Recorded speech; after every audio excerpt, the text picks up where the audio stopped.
All right, howdy, everybody. MHayashi here, and don't forget to like and subscribe. If you like this content, click the bell icon to get notifications.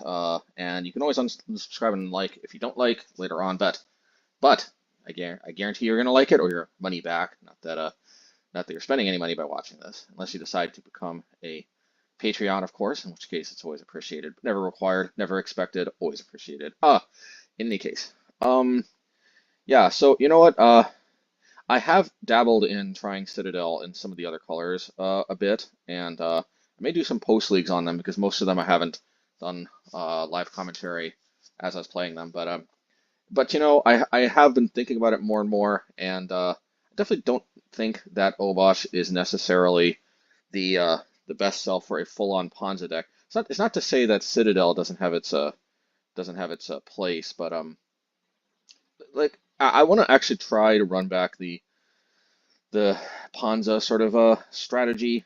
And I know it's all cool and all to try to keep jamming Citadel, but I want to actually get a baseline feel for what it's like without Citadel as well.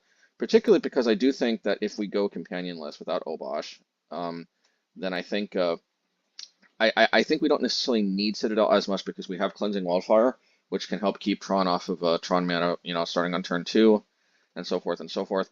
And also, like, maybe this is more of an issue in the other colors, but particularly like the mono green deck, which I've actually been jamming a bit, and it's kind of rough, mainly because I actually get mana flooded a lot, like a lot. And actually having like, and actually I have the configuration Blast Zone, Demolition Field, Field of Ruin, and then in the colored utility spot I have Citadel. But like actually I might run back some testing with the green deck, um, but for now I actually want to try the mono red deck again, and I want to try it like basically playing utility land in the colored utility slot. The way I see it, we can play up to 12 brown sources, and we have to play 8 basics so that we have enough basics to fetch out with our field ruins. Um, but that leaves us with a colored utility land slot, and historically that's been something like Den of the Bugbear, but recently we've been trying Citadel in it. And while Citadel does have its place, and it may actually work in versions that have kind of endless card advantage. So actually, the funny thing is that this might end up actually being better in the Obosh version after all, in a way. But just because in a way that version can actually absorb the card disadvantage of not playing a utility land in this slot, because just it's got synthesizer, it's got research test. This version of research test is cool card, but it has synthesizer. It has and of course it has Obosh. So and actually having Obosh is pretty big. You'd be surprised. More and more players. I'm actually seeing some players play like Tarmogoyf and stuff again, and like, you know, while it's not like we're stone dead to it, otherwise, sometimes Obosh really comes in handy, surprisingly, in this new wild meta we're in post banning. So maybe I just rambled on enough, and we'll just get to the games. But I like the core of this deck a lot, and Obliterating Bolt, of course, is this is a lot better than Red Cat Melee. Even though it's a sorcery, just not having to sacrifice a land, and it can kill most planeswalkers, especially Ren and 6, and yeah. And we're playing Firebolt too, man, because actually this is one of the standouts from that Obosh League. Just there's a lot of small creatures being played, and also this card's ability to burn people out is surprisingly, like, I can nickel and dime them, and surprisingly, yeah, every one of these represents 4 damage. And unless they exile stuff from our graveyard, you know, yeah, it's you'd be surprised how often we can actually burn them out, either from top deck Lightning Bolt dealing 4, I mean Firebolt dealing 4, or just we have like 3 Firebolts in our graveyard and they're at 6, and it's like, ho ho ho, well, if we survive 5 more turns, I think I know what our plan is.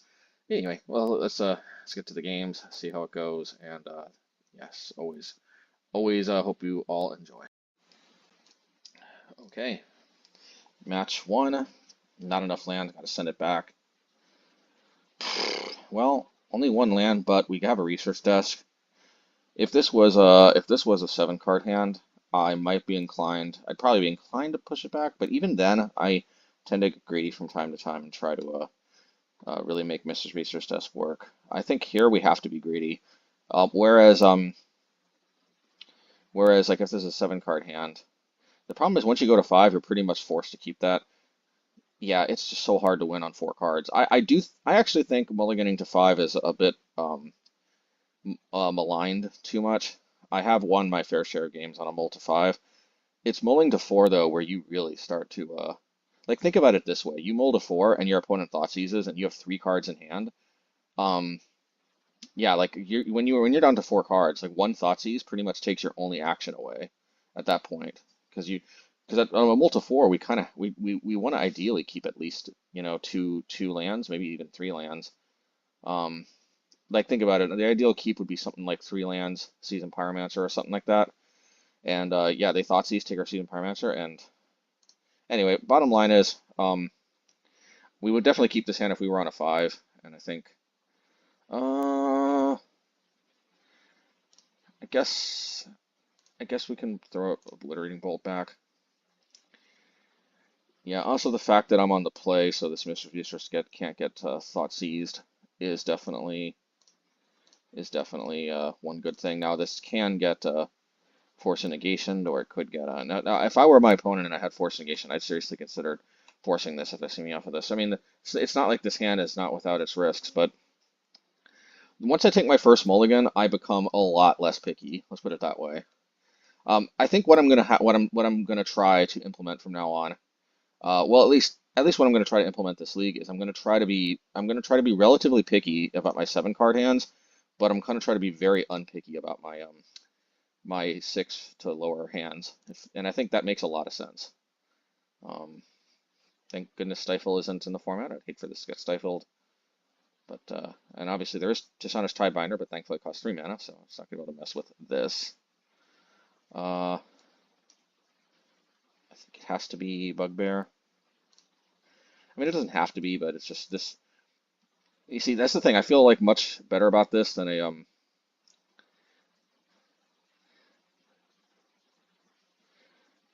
Okay, Lorien revealed. I feel much better about keeping this than like a Citadel in this situation because the Citadel is never value later in the game. On the other hand, it does reduce the cost of these fields. Oh, and this is a Bowmaster, I guarantee it. Do we start going after their lands, or maybe not? So I know I'm definitely not Cleansing Wildfire, because that's going to get punished by Bowmaster. I think I just pass, and then see what their action is. I'm pretty sure it's going to be Bowmaster. If it is, I stomp. Oh, okay, it's not.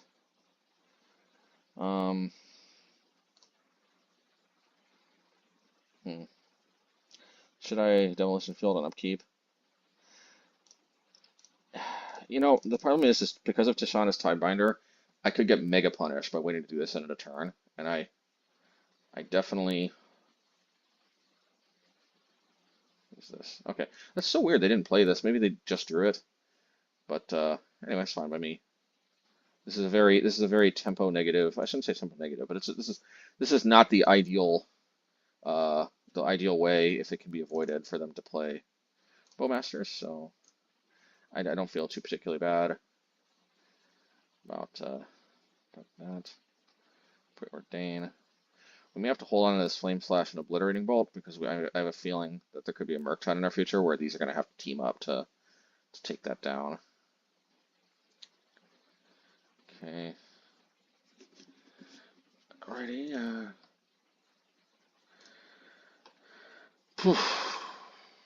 Hopefully we don't get Spell Pierced.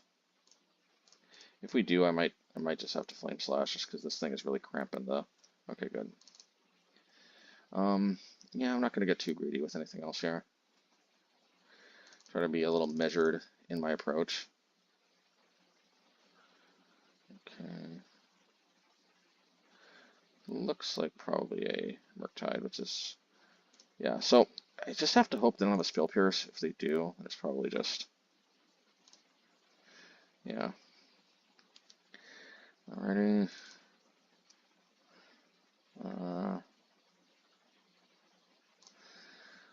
Wish I had one more mana. Well, let's do it. Definitely don't want them to untap.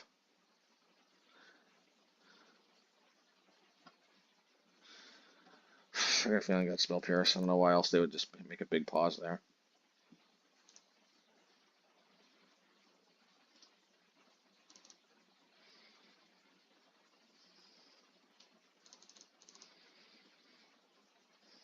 If we had one more mana, we could Flame Slash too, but... Alright, well. I think we hold on this Flame Slash. Gives us more optionality for, like we draw Unholy Heat or something. Let's see here. We did. Well, let me try this one more time. Second verse, same as the first, but these, I find that these blue-black decks tend to be even way heavier on the counter magic. Gotta do this on upkeep so that they don't draw another counter spell. You have to assume your opponent knows what they're doing. And the instant sorcery, land, artifact. Alright, I think we just pack it in if they counter this. Yeah. Man, that sucks. Sometimes it just happens that way. We did mulligan to 6. We were kind of making a comeback there, but definitely taking the mulligan kind of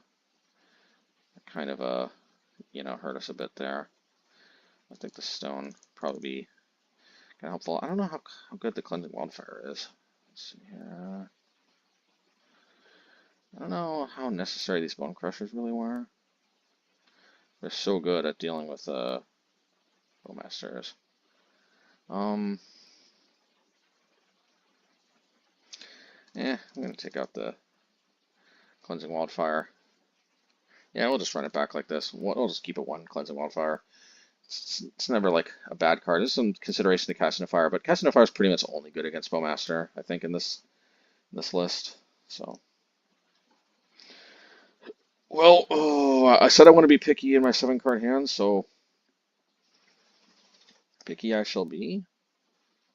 You know what? No, I'm immediately backtracking, and I'm not going to be super picky. But because actually, this is one of the things about having so many utility lands that's really nice. Because think about it, I got 2 utility Bugbears, I got 2 fields, which we haven't necessarily established yet that the fields are not really good against them.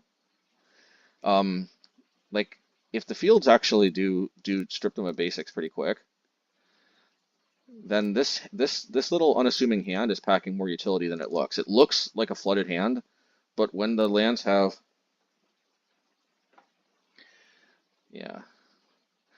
when the lands, and somehow my bird always flies over to me to take a poop, but yeah, it's fine. She needs to go, so it is what it is.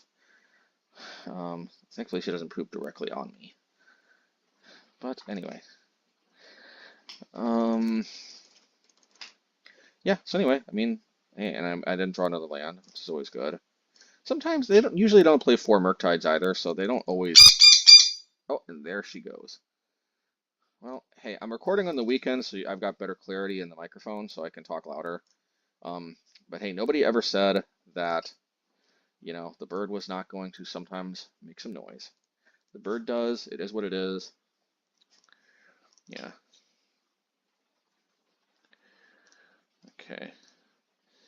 I might just keep playing lands here because I'd hate to go Seasoned Pyromancer into Lightning Bolt into then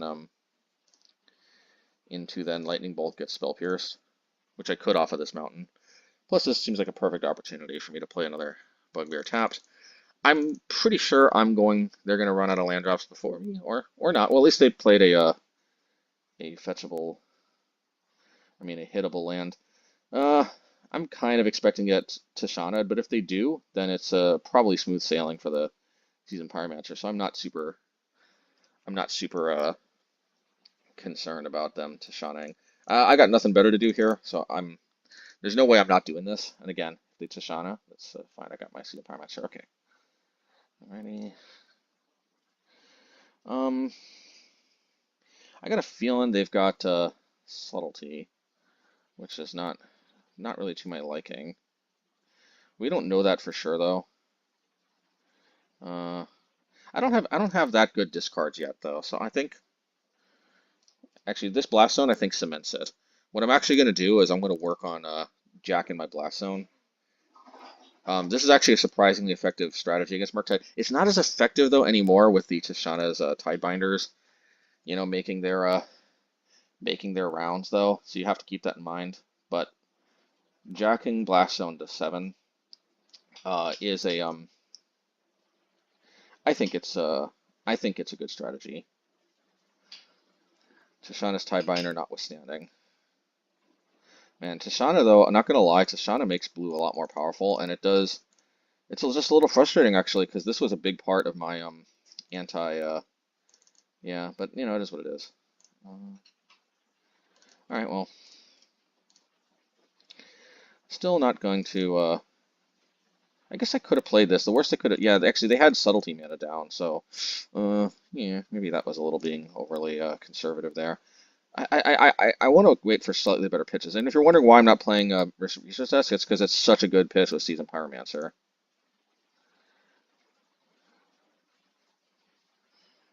Let's see, 4, 5, 6. Oh, this also can prompt a early Murktide too, which it kind of looks like it is. Looks like they're. Oh, if it's Death Shadow though, oh then I really shouldn't have been jacking this. All right, well that's fine.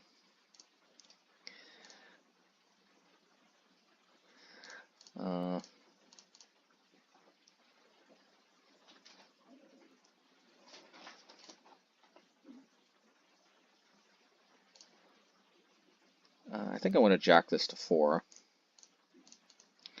Because 4 hits Subtlety, 4 hits the odd Jace that they sometimes play, 4 hits Shieldred, and it's much easier to jack from 4 to 7.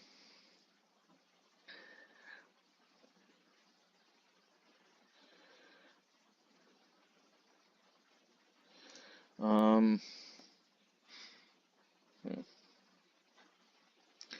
think I want to do Bolt first. I hope they don't cycle Street Wraith. Even if they do, I've got some potential follow-ups.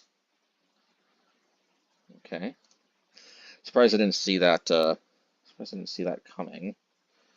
I think I've got a good follow-up though, and that follow-up is Seasoned Pyromancer. Discard Lightning Bolt, and this. The Unholy Heat can finish one of these off. Always nice. At least unless I'm misunderstanding something. Pretty sure that's Delirium. Okay. And play this. Oh, and actually, now that I think about it, maybe I should have just I don't know. Yeah, I jumped the gun on that actually. I apologize. Got lost in my own commentary. Yeah, let's just do this. Yeah, this would have been such a better, or not. Actually, now that I think about it, I would have had to have done it in response anyway. So, in which case, could have been Spell Pierce. So maybe it's all. It turns out that Thoughtseize made that not a misplay. Although in retrospect, yeah.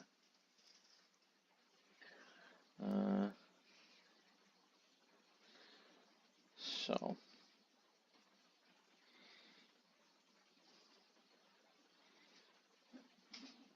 I think I'm going to do this, as strange as this may seem. I know I exposed myself to getting Tishana'd, but if I do, I think I just win. Okay. I just want to see, do they have black mana? If not, then I think I might just win. They don't. So I think I just win here. I hope I don't misunderstand, because you can never underestimate how deadly Death Shadow can be, but I mean, this is technically lethal.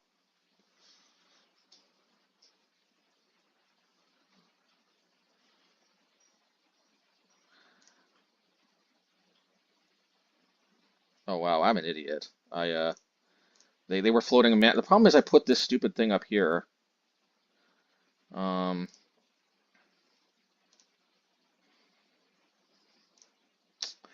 Damn it, man. Like, they were floating a mana, but I couldn't tell because I put this stupid revealed card zone up where their mana was floating. Whatever, we'll beat them anyway. God, we had the win though. Stupid shit. And they're still attacking like an idiot. Okay.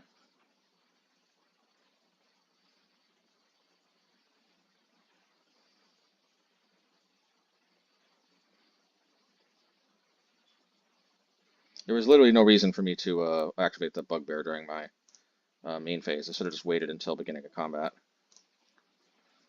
Let's see here. So what I can actually do here, 2, 4, 5, 2, 3, 4, 5. No, I can't. I don't have the firepower for that.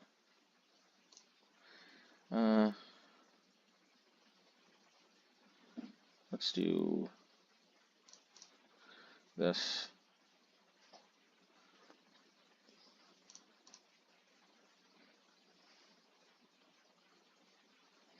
Let's see if this prompts a response.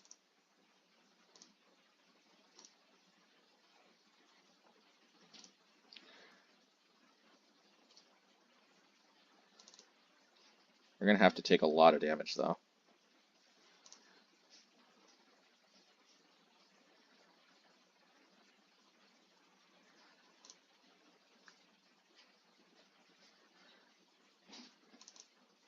Thought this was gonna be counterspell. I wish I would have fired this fireball off now, but it's okay.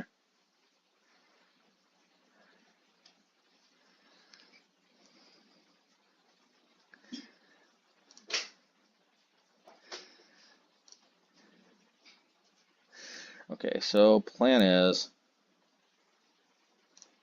definitely have to hit the Orc army.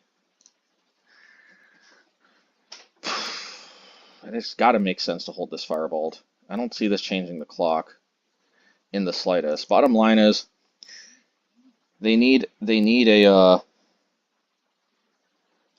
way to damage themselves, and they need a removal spell for Pyromancer, which can't be Fatal Push unless it's a fetch, which I guess accomplishes both goals. In which case I can jump block. Okay.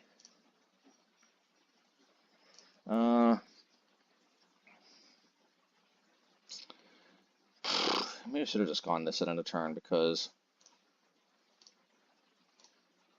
yeah, let's just do this.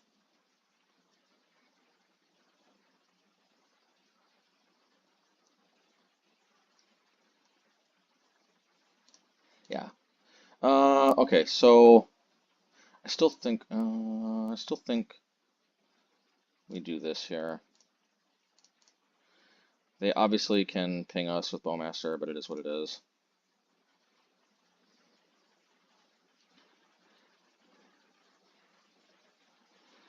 Alright, that's fine. I actually prefer that they want this rather than my face. So we want to, I think, blow up the blast zone. We have some options here.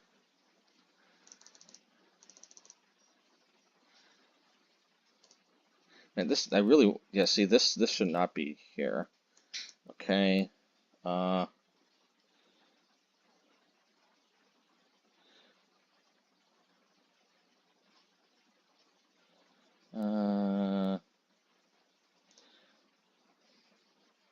I guess they got me, don't they?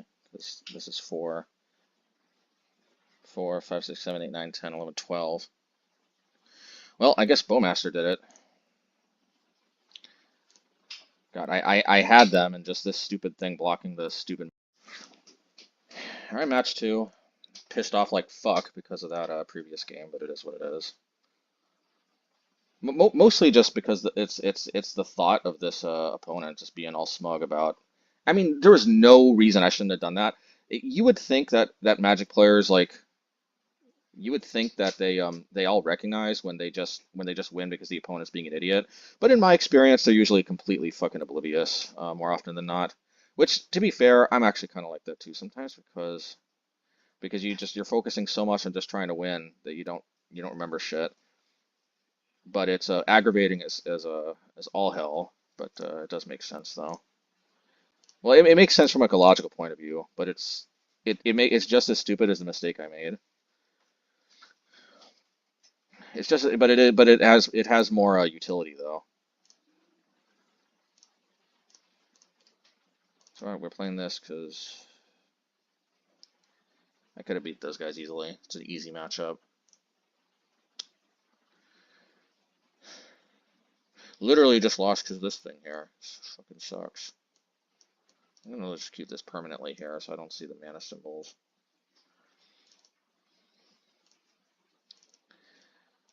Bugbear actually was gonna shine through if I just didn't stupidly make a mistake there.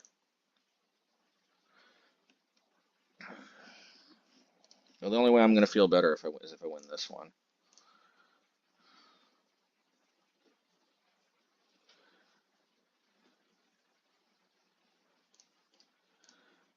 Should I crack this?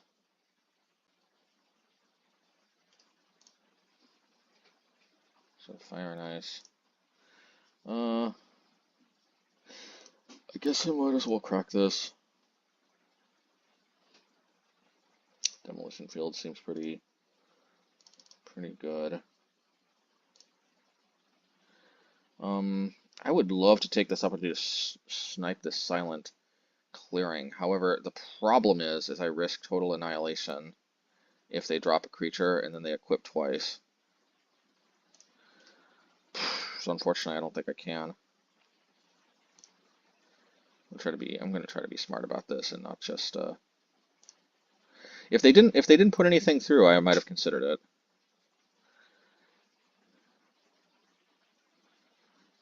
So I'll choose up to. Put this since you had the thing tempts you. Let's do this right now. Oh wait, no. I can't. I was about to do the most stupid thing ever, and I was about to kill this in response to its ability. In which case, I think they would have gotten it back with its own ability. That's pretty sure it would have.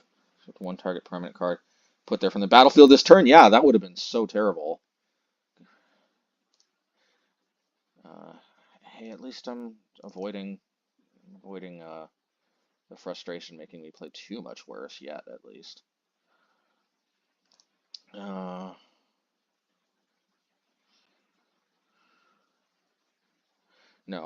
way in hell. Let's just do this. Think, unless this is some pump spell. I hope it isn't. Okay, good. Alrighty.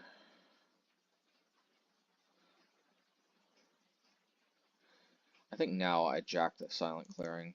I don't have that many other good opportunities. The only thing is that this would be such a good time to play this tapped.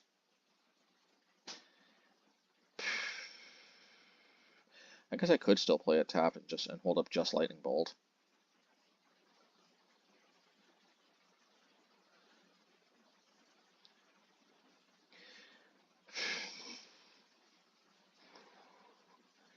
Now, against my better judgment, I'm gonna do this. I feel like we know they're gonna put something in play that I can stomp. Maybe not though, because a lot of 3-drop stuff has 3 toughness though, so maybe never mind. I probably should have just played the Bugbear tapped.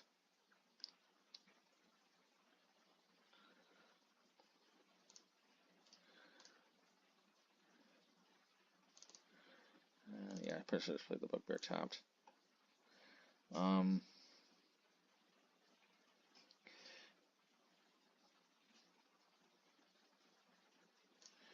Man, I just really don't want to get got here. This is the problem. I think I can go one more turn. I think I can go one more turn.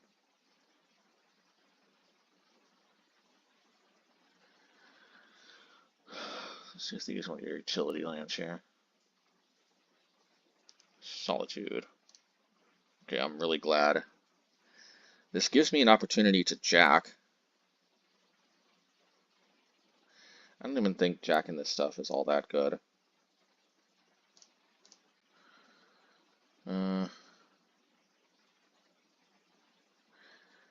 I've got a feeling they got Restoration Angel.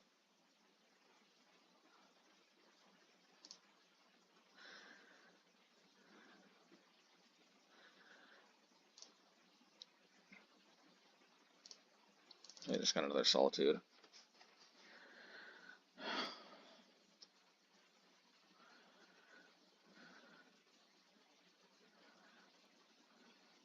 No, I would definitely rather not.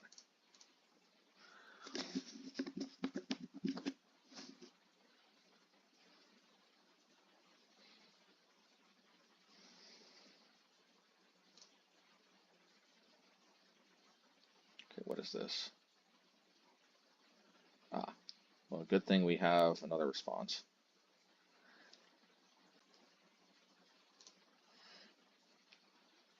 If we tapped out, we wouldn't have been totally lost, but it wouldn't have been as good for sure. But it hit yield for some reason.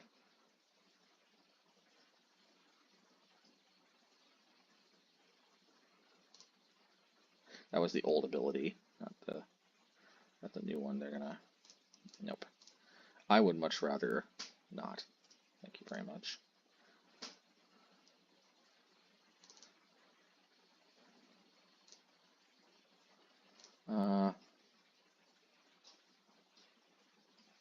Man, I could play this. I guess they are tapped out. And them being tapped out doesn't really matter. Let's just do this here.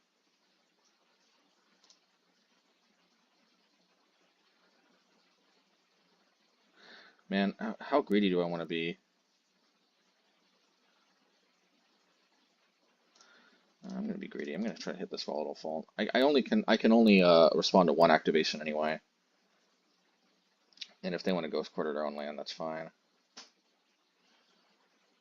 Okay, well the greed paid off. Doesn't always, but because I mean I couldn't unless they dropped Thalia or something, which I suppose they could. I feel like that was relatively free because I couldn't. I really one of the things, and I don't know that this is like always the right thing or not, but I'm always kind of looking to make the most efficient use out of my mana. I do feel like that has paid dividends for me overall quite a bit.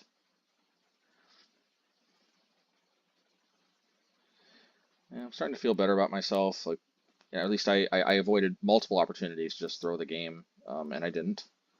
What is this here? It's a one target non-fox creature leaves the battlefield. You gain 2 life. Interesting. Very interesting. It has flash.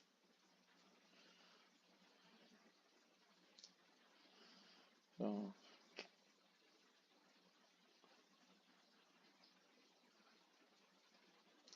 all right, well, they may have some kind of trick here. Okay, they don't.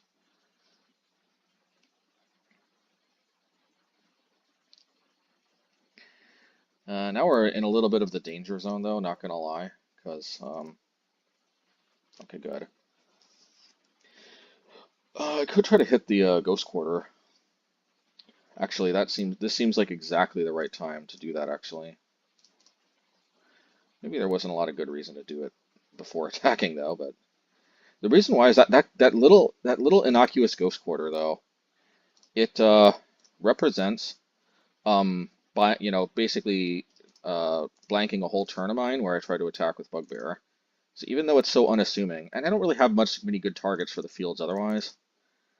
So, and this way I get to keep a Lightning Bolt up. So I don't necessarily develop my mana, but I did think I made pretty good use of my mana that turn.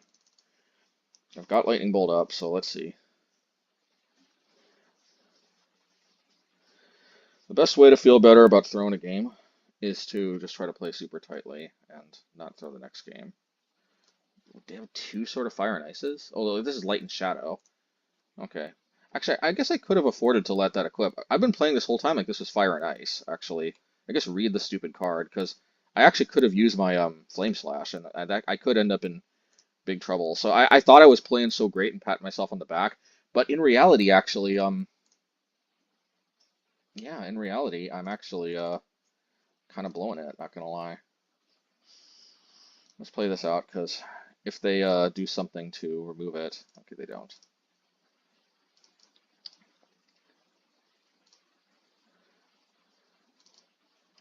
And Bugbear coming in clutch here, and I guess I can Lightning Bolt. I'm gonna wait till their turn to Lightning Bolt. I'll do this right now.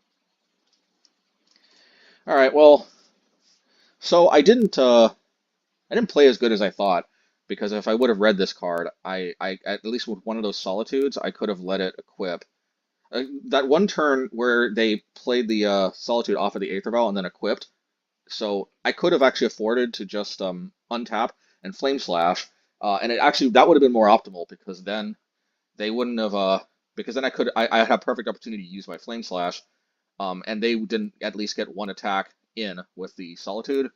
So that was a big blunder. I've never seen main deck Light and Shadow, and I assumed it was Fire and Ice. My bad.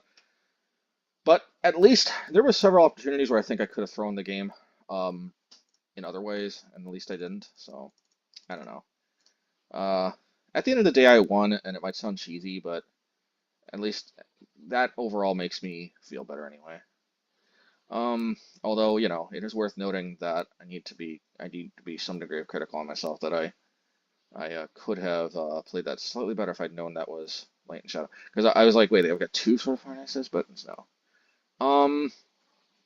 I like casting a fire. It gives me an ability to actually deal with their sort of fire and ice, and it also deals with that early Aether Vial. Without that Aether Vial, I think I can tap out and just generally, yeah, just be a lot more. I don't think this is a Cleansing Wildfire matchup, and otherwise I think I just take that out for casting a fire, and I think we're pretty good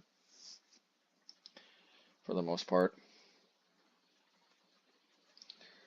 All right, yeah, let's go. This is such a sorcery heavy hand though. I hope they don't have Aether Vial. Okay, good. Yeah, this is where Firebolt. This is where I love me some Firebolt. Oh yeah. Gotta love that Firebolt. Yeah, if they had Aether Vial, then I probably would have just been flat dead because this many sorcery speed interaction is always a little concerning.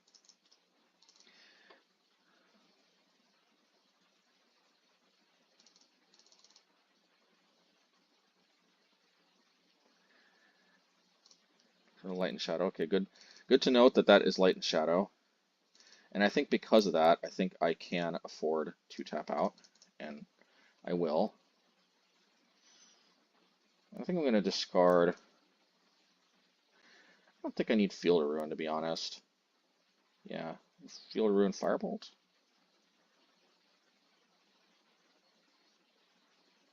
Maybe Field of Ruin, Obliterating Bolt. This Firebolt is just a lot more mana efficient. Maybe that was a mistake. Yeah, that was actually, I don't know. I mean, Firebolt's probably the better pitch overall. It's more mana efficient, but they might probably just be playing creatures and equipping Sword with them from now on, so. Oh, crap.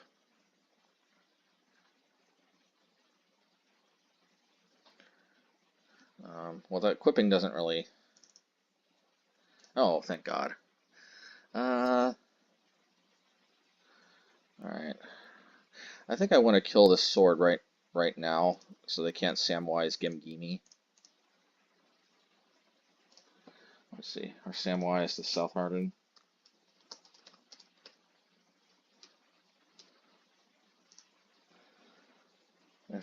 Permanent card.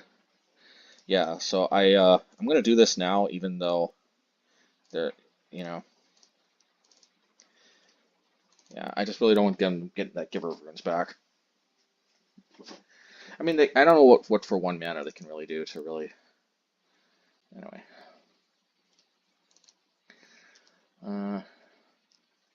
Suddenly, that also makes me feel better about keeping Firebolt. Yeah, they got Volatile Fault. Okay, okay. I am technically winning this race.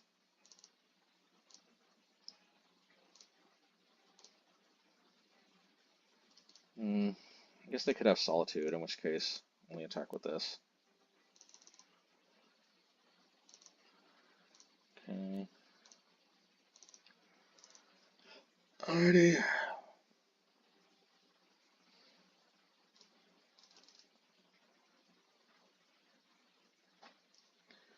Alrighty.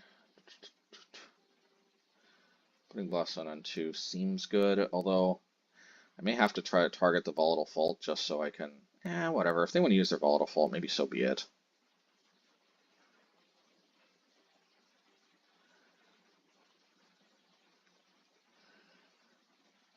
Yeah.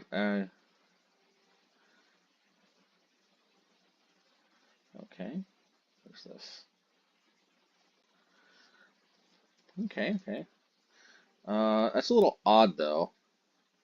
They must have I think that's fine. I don't need the tokens that bad. They must have what do you call it? Ephemerate. I think I'm suited enough. I think I have to hit this though. It's just too perfect of an opportunity for me to deprive them of some utility. And I know it's a bit mana inefficient utility, but it is still utility nonetheless. Hopefully they don't have two ephemerates, but I really want to get this to two. Yeah. All right. Let's bolty bolty. Bolty bolty.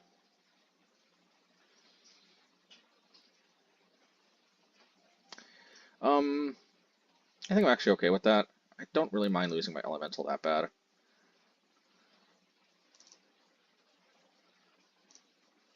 just gonna flame slash.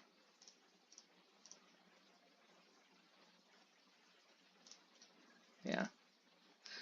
Can't underestimate the power of instant speed. So I think it was worth, making better use of my sorcery speed removal than keeping that one token around. I could be wrong, but that's how I see it. I'm gonna take the hit because I think it's more worth it to take the hit than it is to get, tempo. Now, if they got Samwise, they got Samwise, but at least if they got Samwise, their Samwise itself is gonna get hit by that. Maybe not, but anyway. All right. So, well, as tempting as it is to go right into a Solitude and experience one of the worst feelings known to man, let's do this instead, because we like a luck sack. Um, did draw it, and seems good. And well, neither of these are particularly that appealing in the abstract. We'll hopefully hit a land, and then the Unholy Heat could help shield our Bugbear for the following turn. It's exactly what we do. I don't think we need Bolt and this. It would have been nice if we would have hit a not colorless land. If they go end of turn Solitude and then play sort of Fire and Ice, then of course that's would have been better to pick the other card, but they have to have a pretty specific sequence of cards, and this is fine. And they did have that Solitude, so note that we would have been World of Hurt. Yeah, please no Sword of Fire and Ice. That's all I can say. Okay, well they can't play Sword of Fire and Ice and equip it, so it's good enough for me. They can play it, they just can't play it and equip it. If I draw another land, I can play both removal spells and attack with Bugbear, but I still think I'd have to hold something up. So I did draw this land. This. Hit this. Man, but as appealing as attacking is, I think I need to jack this to 3. And yeah, go from there. Yeah, this is too obvious in a way of a jack to 3 moment. And if they have Solitude, I have interaction, as they say. Yeah, we'll do this. Maybe this was a mistake, actually, because what if they draw one of their Volatile Faults or something? So, you know what? I actually should have just played Blast Zone. This was a mistake. They had to draw specifically Solitude, though, to punish me.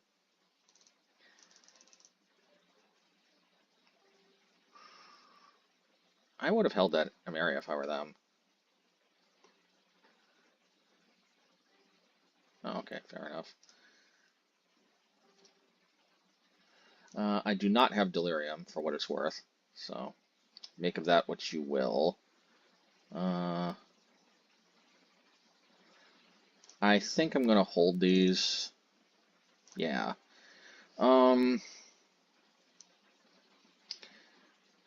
Is there a way to, let's see, 1, 2,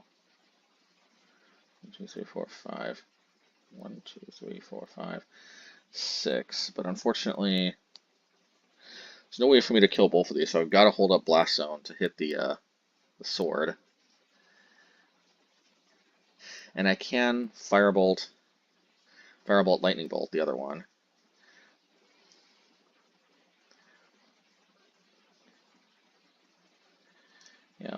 Let's Firebolt.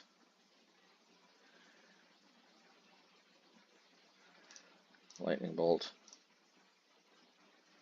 I should have attacked with the Goblin, just in case.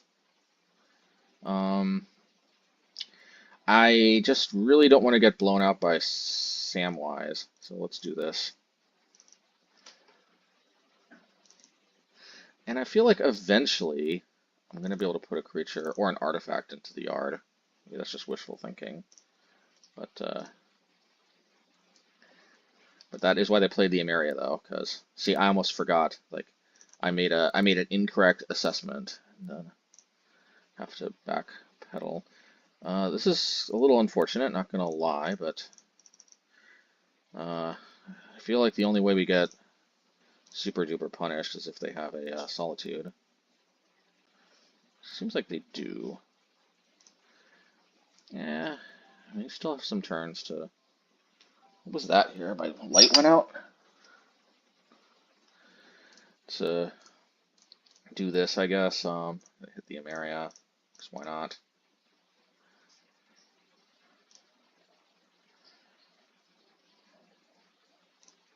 We do gain some life for our troubles.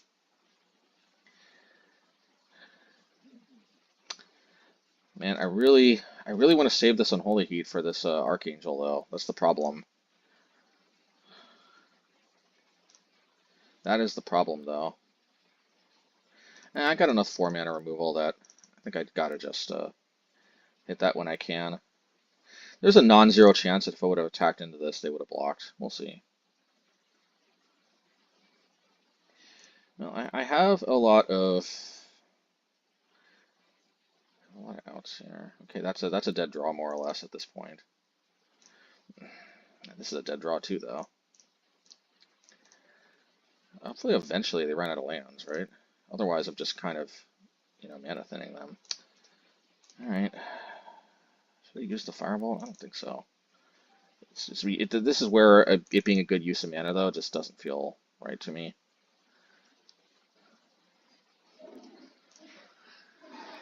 They probably play at least 8 basics, like me. I really want to get one of my 4-mana removal spells.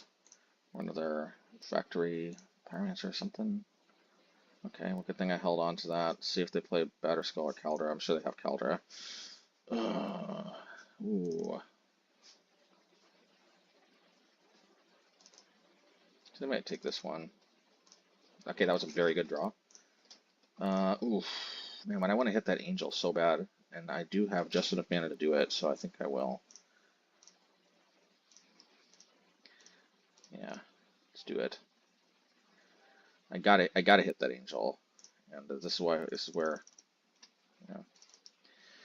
this puts me in a very precarious situation though, because I gotta chump block the the Stoneforge Mystic of all things, and then I've got to hope to draw a Cast into the Fire. So we'll see.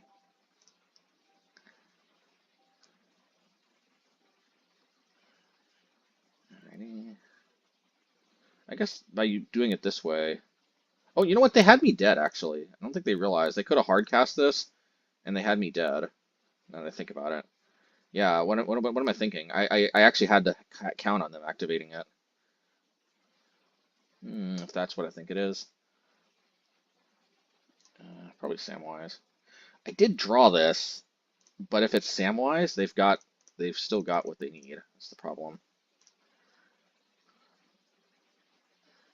All right, let's see if they get punished from a mistake they made. And if it's Samwise, let's see if they actually see it. Oh, well, it's not Samwise, but it still is lethal nonetheless. All right, let's see if they see it. I'm sure they do this time, but yeah.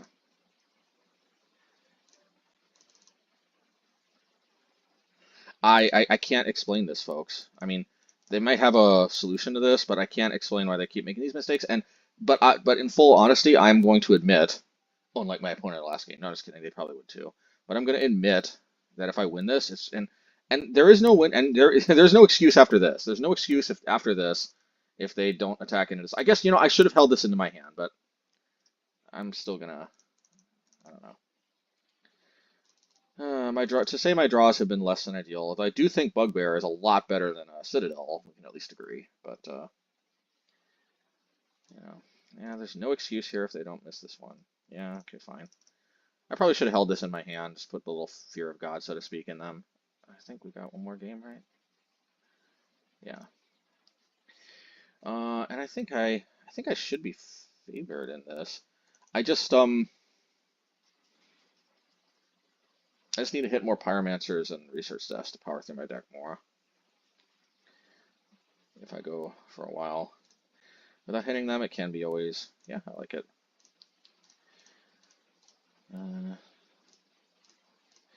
Yeah, this is by no means a gimme type matchup, but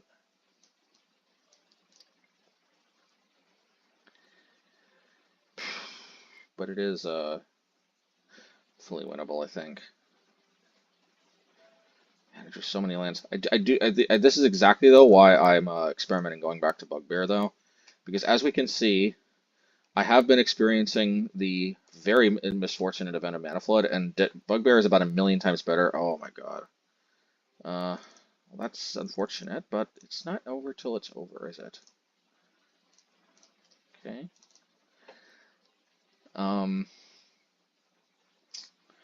Hopefully they don't have Stoneforge as well. And if they do, hopefully I can get cast into the fire.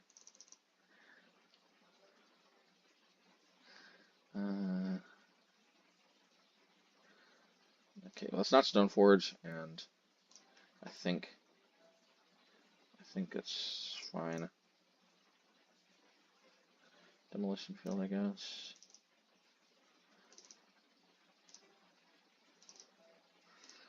Alright, well, I'm gonna get rid of my sorcery speed removal, even though I don't get the flashback. And there's casting the fire, which I desperately needed. Okay. Do I use casting the fire on Vile though? It depends. I think it depends. If they're kind of looking mana screwed, then maybe so. Man, that's so gutsy. That's so gutsy. Alrighty.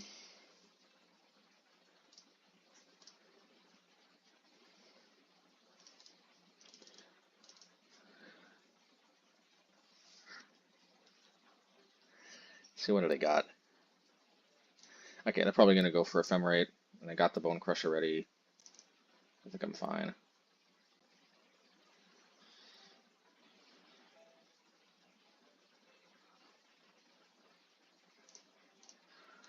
I have to, I think, try for the most value positive play. I could have another Ephemerate, but I still do have another play in response if that's the case. Okay.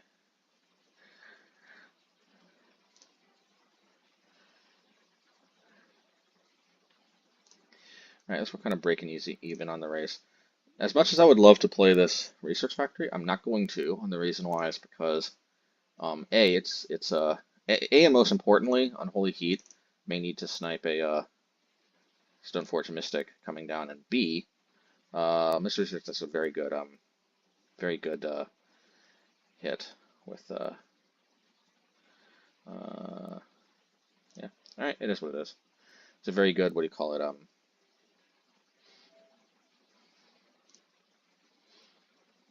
Yeah, very good pitch.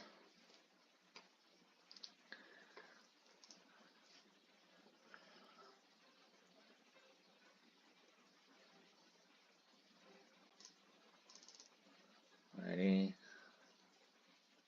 I think I probably want to go for another Pyromancer. I mean, I'm starting to take more damage than I would like to, but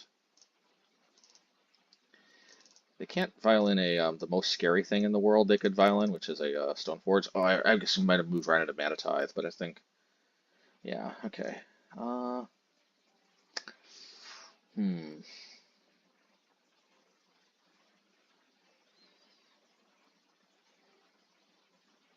was so stung by Mana Flood last game. I think I'm just gonna do this. All right.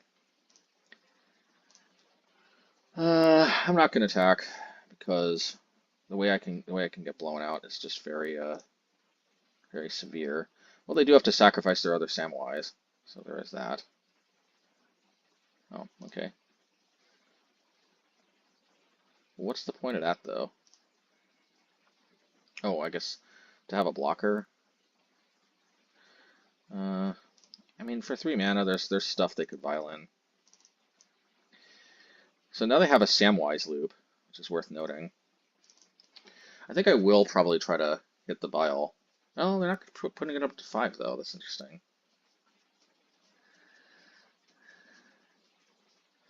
Oh, so yeah, the Ring tempted. Oh, I see. They're also jacking their Ring temptation situation. Wow, they started sort of Fire and Ice. Their hand must be not ideal to do that.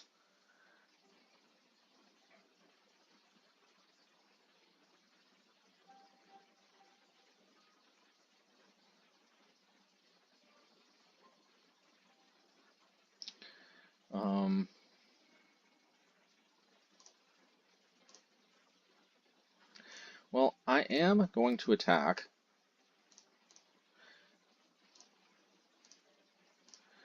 Do have some plays this time. Alright, that's fine.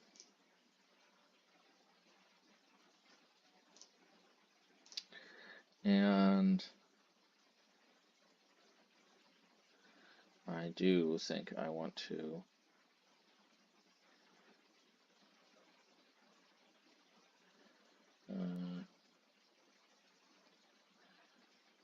let's do this now, because then I can use a Flame Slash more efficiently.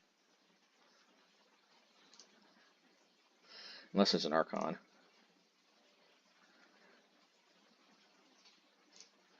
Okay.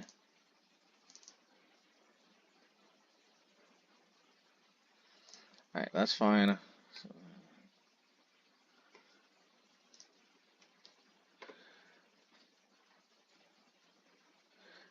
and I think I have to hit this now because I don't want them to keep recurring Samwises.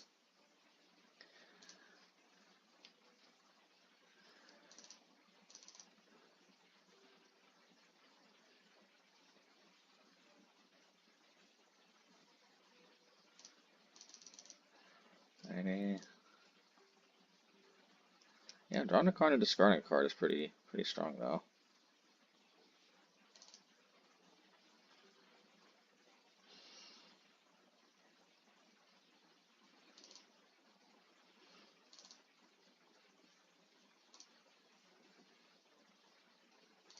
We know they got their Solitude back. I don't think I can pass up the opportunity for efficient use of my mana in this way. I don't think I can pass up Lightning Bolt. It affects the clock too much. Hopefully I don't get punished for this. But, you know, hopefully I don't play Mana Tithe either.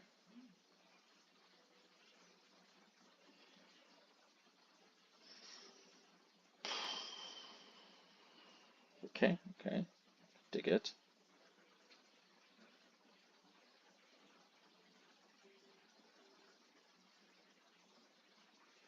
But they didn't draw an Ephemerate.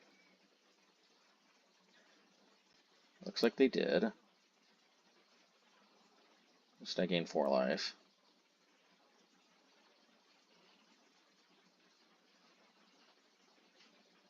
Or I guess they didn't. It was probably Samwise. God, I hate this. I hate Samwise. Ugh.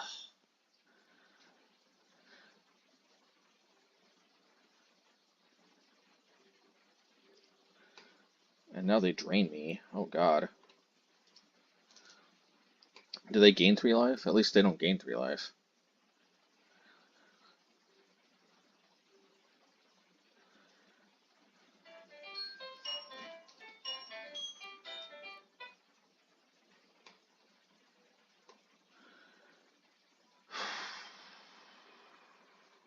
I'm really glad I decided to keep this Lightning Bolt now.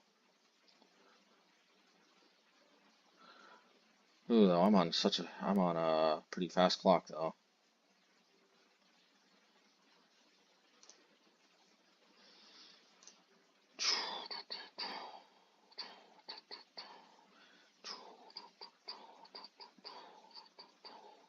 I'm gonna do this. As misguided though you may think it is.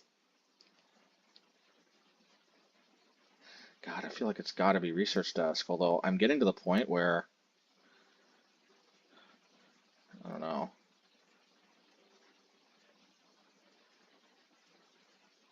It has to be though, doesn't it?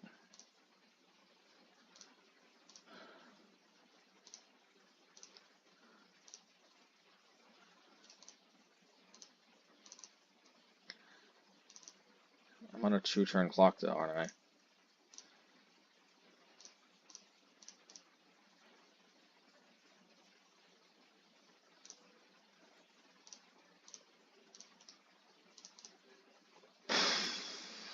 I guess they're not on a they're not on a true 1-turn clock though. They draw Firebolt and they don't Solitude.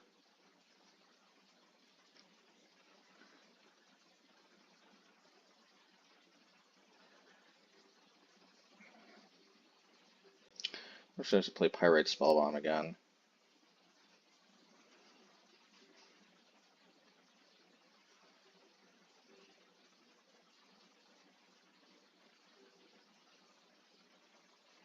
I think they just threw the game. Well, if I drew a land, now ironically, I'm really regretting not keeping that land because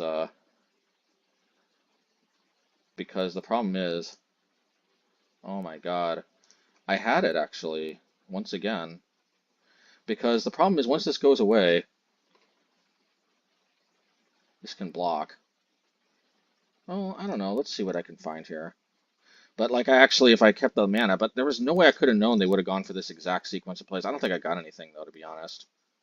Um, yeah, this is close, but no cigar though. Yeah, it's close, but no cigar.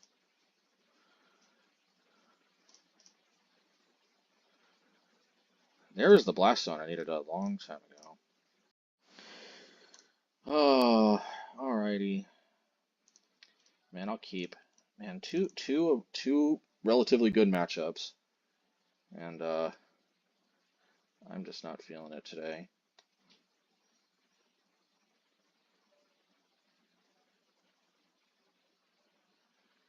Uh, I honestly, it wouldn't bother me so much to lose to do decks like this if it wasn't for bullshit like Amulet Titan. I'm honestly thinking about just moving to Pioneer, but I actually already tried a couple matches of Pioneer. There's like so many bullshit combo decks in Pioneer too. It's like I don't know. I don't know. This combo is just the nature of the game, but I just hate that I hate that. Here's the thing. I kind of respect the rock paper scissors nature of Magic, but no, I don't really actually, and I'll explain why. It's because it's because like it forces you to. It's been a while since I've seen Eidolon. Uh, let's do this, I guess. I think I need to dig for a giant or something.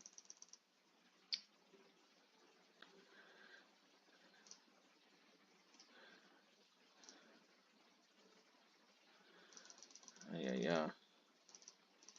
This is not exactly the kind of cards that I need to really make hay here.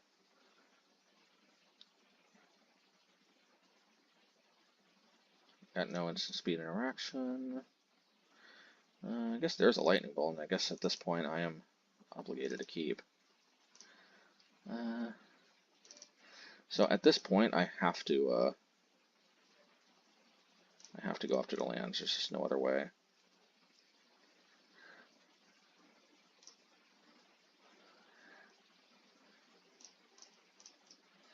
I need to hit another field because I have to try to Ponza them. It's the only every once in a while I can kind of scam, so to speak, a game off of them. Of course they. Okay.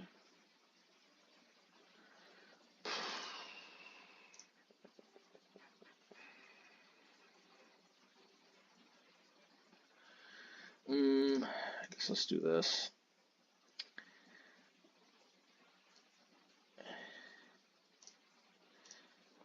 Man, I want to hit the Sacred Foundry, but that's not a good long-term. It's not a good long-term plan, though. Maybe a long-term plan is just try to win with Bonecrusher. There's no way that gets there, though. Yeah, against all odds, I have to hit that. I hope they play only 2 mountains as opposed to 3. And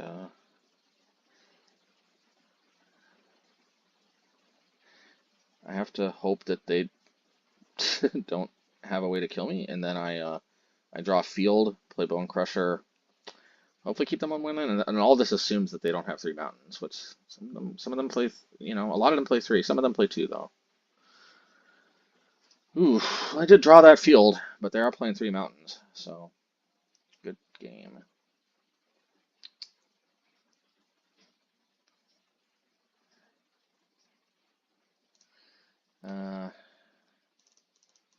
Yeah, I just hate the rock. Yeah, and we're gonna just go full in on the Ponza strategy. It's the only way I think to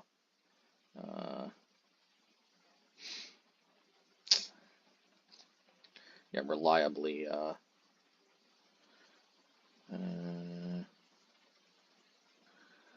don't think we really need Obliterating Bolt. It's just too expensive for the most part. And man, Blast Zone though is probably necessary evil because they play pro red creatures. I hate that. Oh, God, that's so disheartening. Maybe we can't play Volatile Fault. Flame Slash. No, I don't think we can play Volatile Fault. Volatile Fault has to. It has to come in. I mean, I don't know. It definitely comes in against Tron. It might come in against Amulet too. We'll see.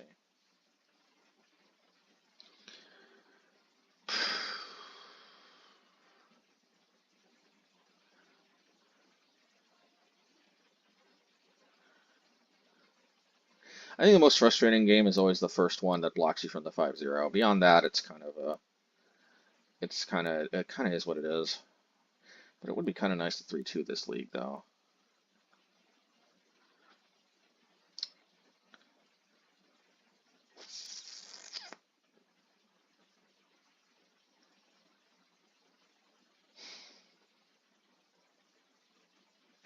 Man, this is aggravating, though. What's taking them so long? I hate it when people sprinkle in like 1 and 2 ofs all over their sideboard and then take a million years to sideboard. Like literally, there was this one player in real life that took forever sideboarding, and then when he lost to my mono green infect deck, he blamed it on miss sideboarding.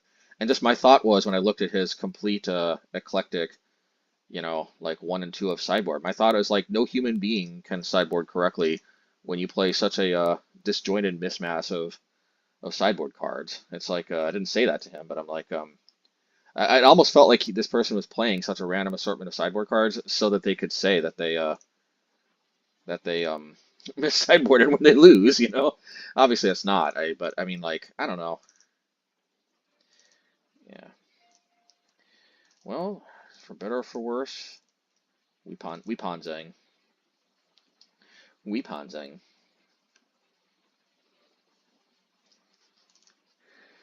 All right. Well, hopefully they drew another mountain.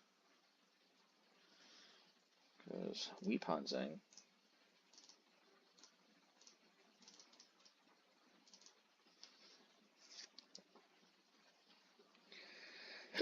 Already.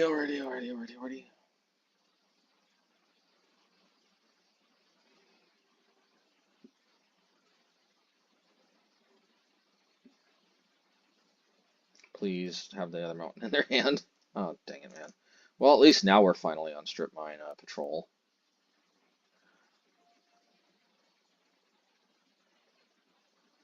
I don't know, we might get there. Let's see.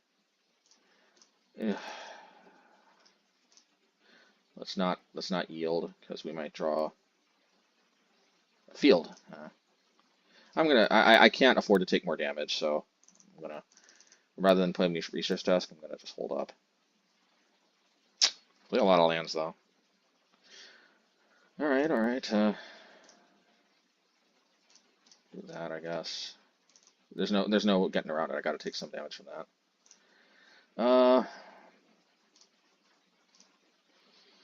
Yeah, I really want to hit some fields.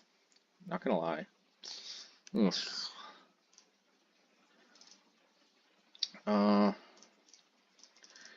really gotta get some traction going. And maybe they're out of lands because they hit so many of them. Nope. So they might seal Searing Blaze me.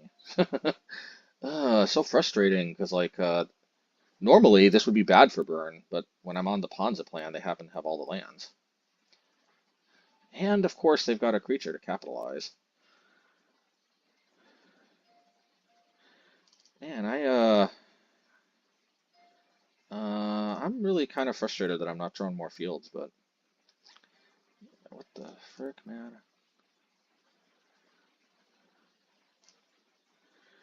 Okay, let's go. Oh man. Yeah, well, I guess we can do that, but oh, that's actually a big mistake.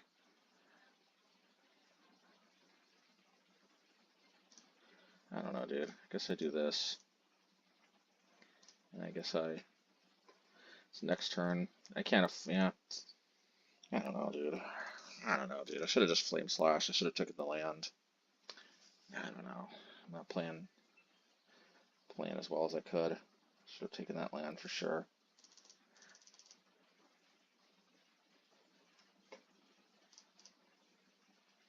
Well, there's the field. That's pretty late though, but better late than never, I guess.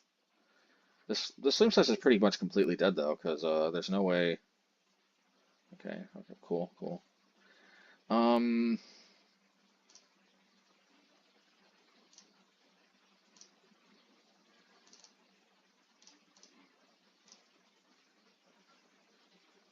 You know what? Forget this. I think I just go for killing them.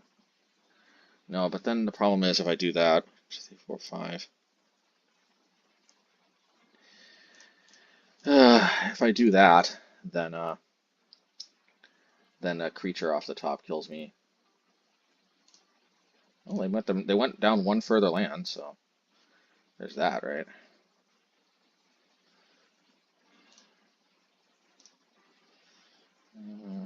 And I want a research desk so bad, but I have to hold up Bolt to try to intercept a creature.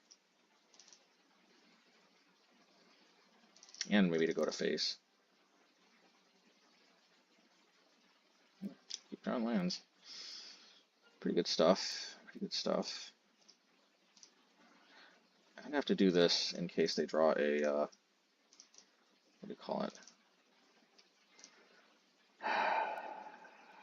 Man, how long will I get tormented with these types of cards?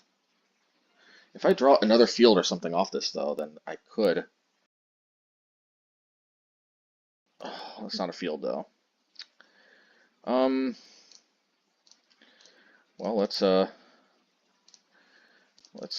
Let's hope that I mean them bolting me there for 3 mana has to signal maybe they got a Rift Bolt in their hand, which if they do, Searing Blaze, I guess. Oh God.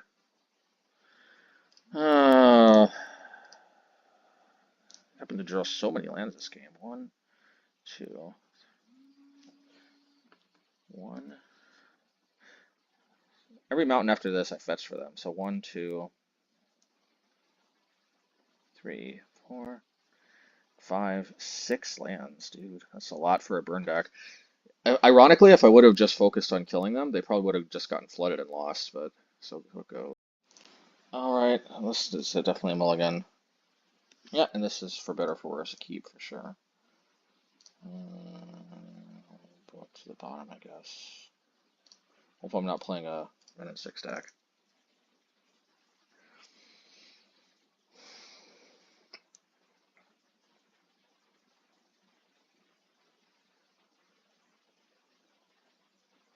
Okie dokie.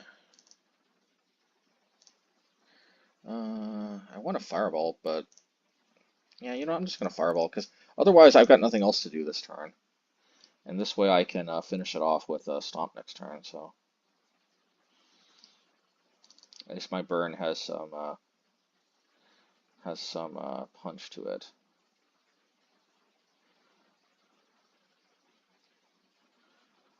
Alrighty.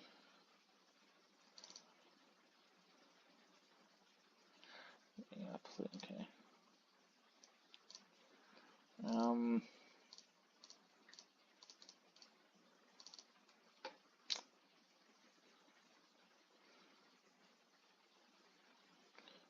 Do have Flame Slash for a Yawgmoth.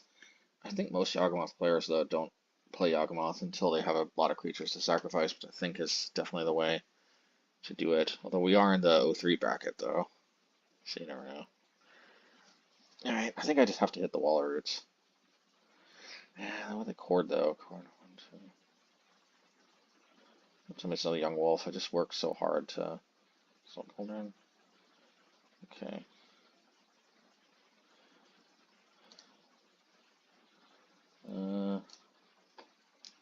I guess we work on the old Ponza strategy, don't we?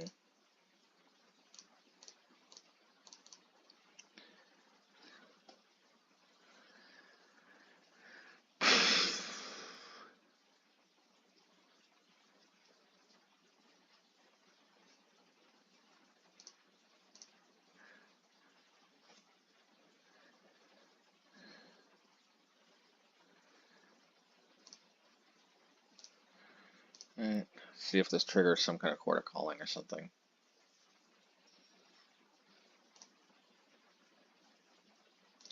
And one thing that frustrates, though, about Soul Cauldron is not only is it a great funded utility, but it's also a pump spell. So suddenly my Flame Slash doesn't actually kill their Yawgmoth. Oh god, that's brutal. Plus it also keeps me off of Delirium. I'm not a happy camper about that, that's for sure. And ooh. Well, I'm going to continue doing this until somebody says I'm not allowed to anymore.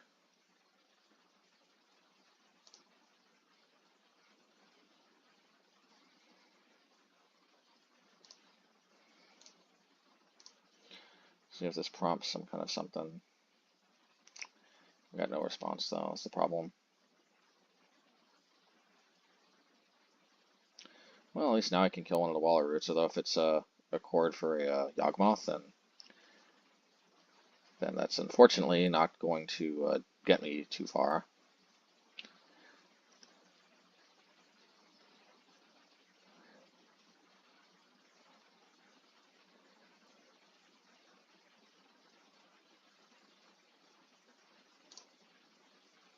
Alright.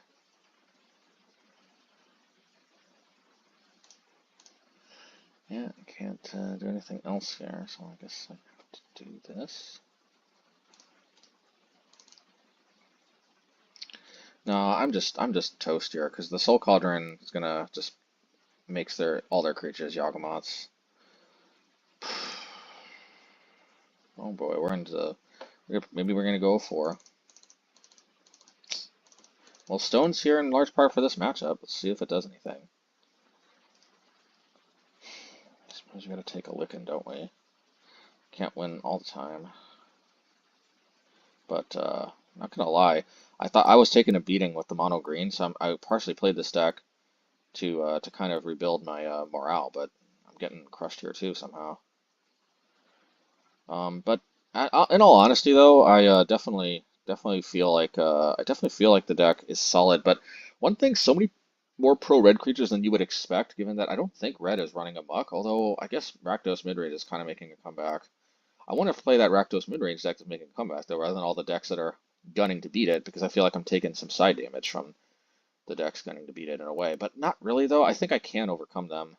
But if that's the trend, playing all these pro red creatures, I gotta play like Pirate Spellbomb and stuff. But I hope we're not there. I like Cleansing Wildfire. I just don't think it's necessary.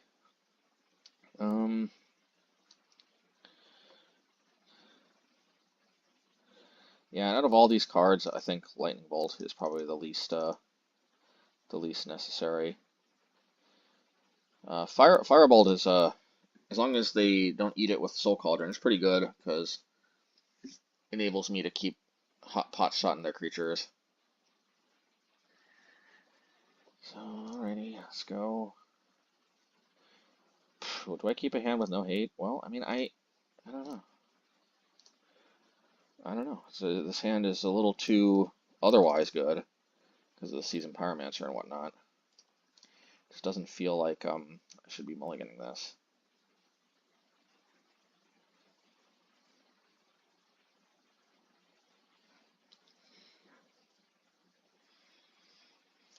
Alright, seems like prime Firebolt fodder to me.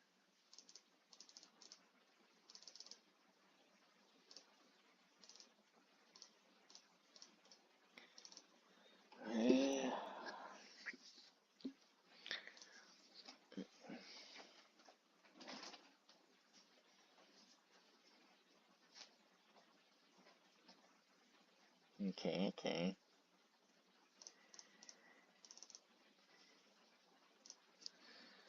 Alright, I normally don't like dishing Seasoned Pyromancer, but I feel like these Unholy Heats, and plus this puts a land in our graveyard for Delirium. I just feel like it's too important. And if I crack the stone, not that I want to, but if I do crack the stone, I do have Delirium. We'll see.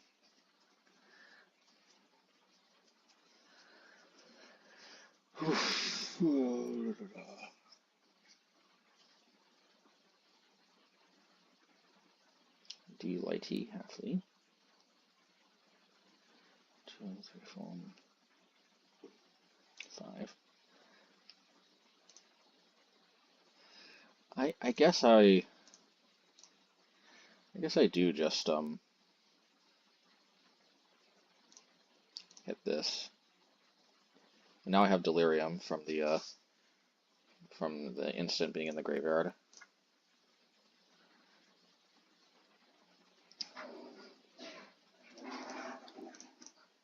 You know what? I'm gonna hit this. I know that could court in response, but I think keeping them off creatures always is quite a reward in its own right.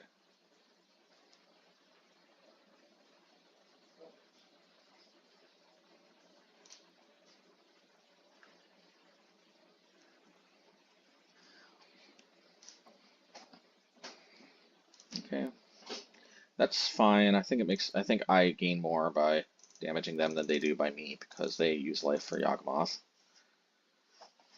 I'll save this last one to potshot Yawgmoth if that's what it's going to be.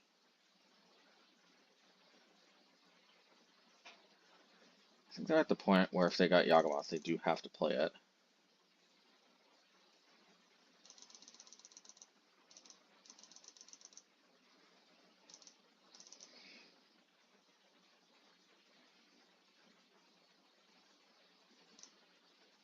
Well, that's definitely getting Unholy Heated.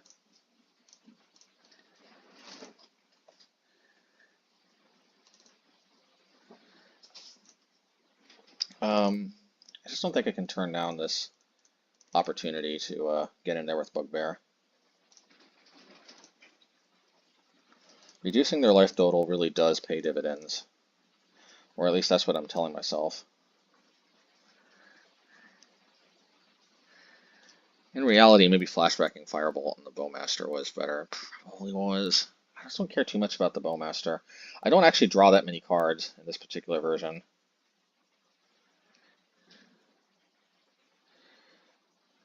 Okay. And then we can attack the Grist and see where that takes us.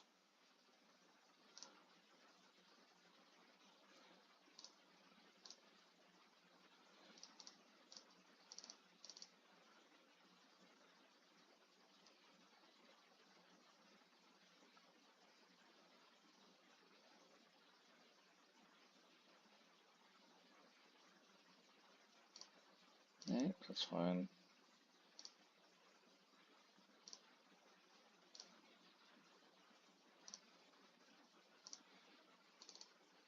Let's see, 1, 2. I could pump this to 3, but I think I'd rather pump this to 2. I think I'd rather just play Seasoned Pyromancer though. I don't know. It's a little bit of a tough call actually. Could also just try to take them off of black mana.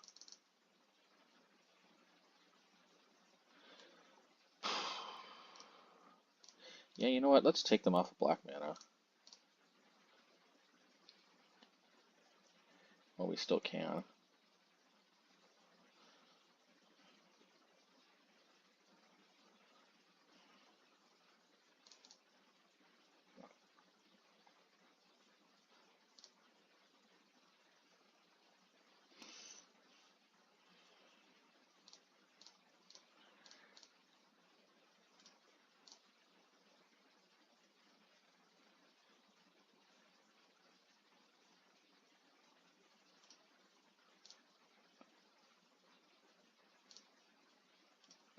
Man, right now would be a perfect opportunity to potentially crack this for minimal.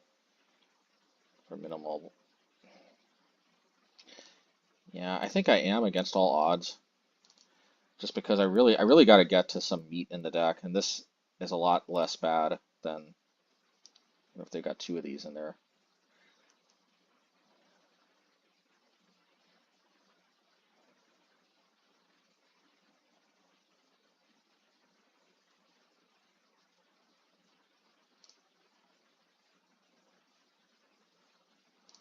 Okay, so I can actually shut this down. Maybe I should. Yeah, I definitely should.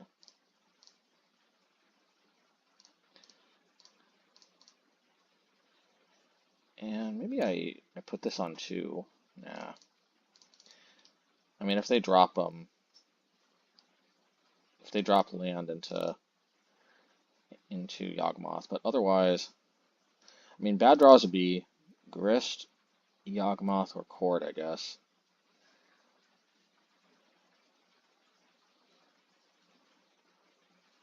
But just kind of getting on board seems like it can't be that bad.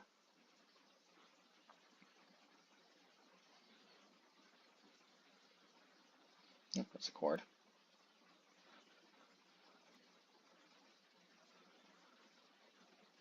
I guess that's Yawg. Well, at 11 at least.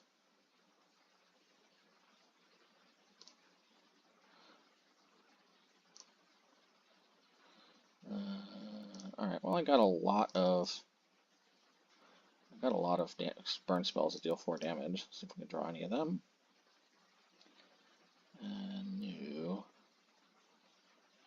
We do have stone though. Let's see about this one. I'm looking for Flame Slash, I guess, at this point.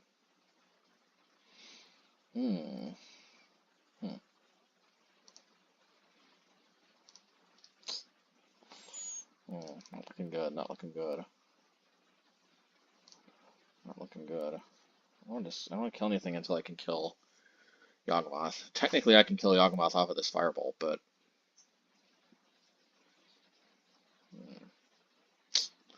yeah, they probably got me here.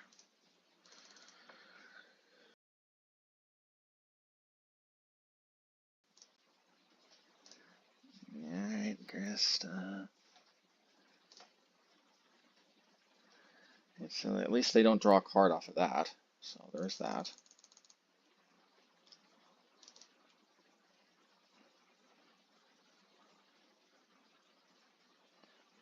Alrighty.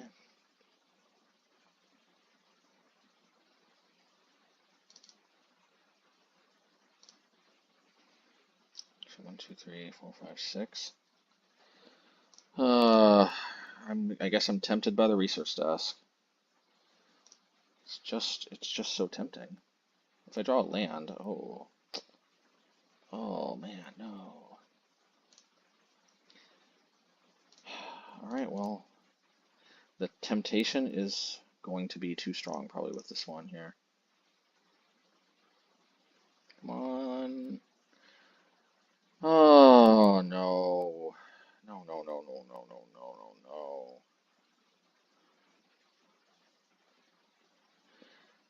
You know, at least the casting of fire next turn can kill the Bowmaster, sort of. I don't know, dude. I'm not feeling this.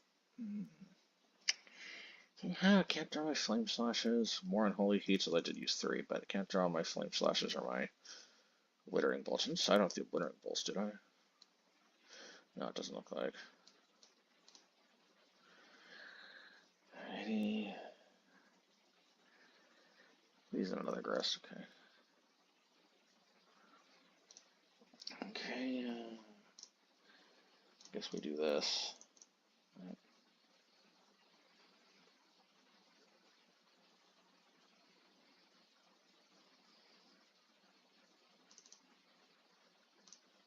I mean, I want to say this is fine, but I'll just say that it's lesser of two evils, I guess. So I'm going to place Seasoned Pyromancer and see if they respond with a Bowmaster. If they don't, I think I stomp face. Or I think I have to stomp this. Oh, I have to stomp this. Well,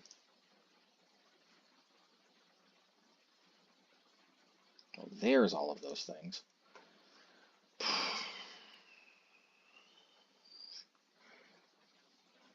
Yeah. I can't block this. Protection from humans for some reason.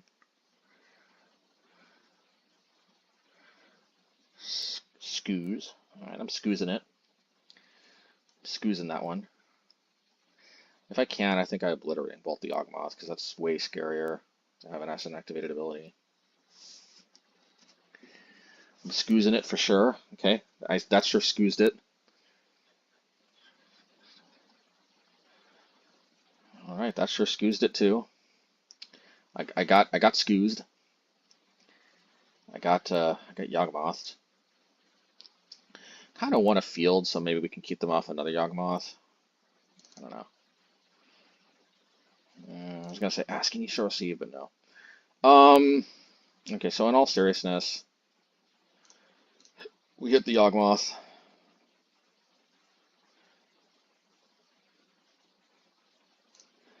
We hit the ooze. We play Bonecrusher. If they play Yawgmoth here, it's not as scary. I say not as. I still kind of want to draw another removal spell though to actually get rid of it, but it's not as scary because they don't have anything to sack at least immediately. I feel like I gotta go aggro here. I think the only thing that kept them being a little more modest with the Yawgmoth usage was ultimately the fact that they had to pay life to do it. Shoulder would be worst if they have another one of those. Okay, I can dig that one.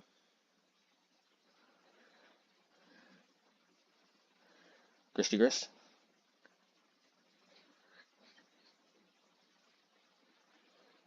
I don't know what this means. So weird. I guess we'll find out soon enough. I really think they're gonna respond doing something here.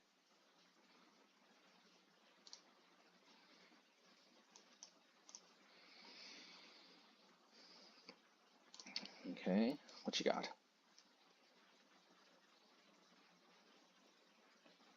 I don't know what they have in their hand, but all right, I'm gonna do this. I think this forces a block. Yeah, this definitely forces a block. I don't know if too many instant speed, too many because one of the things is if this thing lives, then we have to worry about Strangleroot Geist killing us. Okay, well somehow we win that. That didn't look like we were gonna win that one, but we end up coming out okay on that one. So hey, can't complain. Can't complain. Can't complain.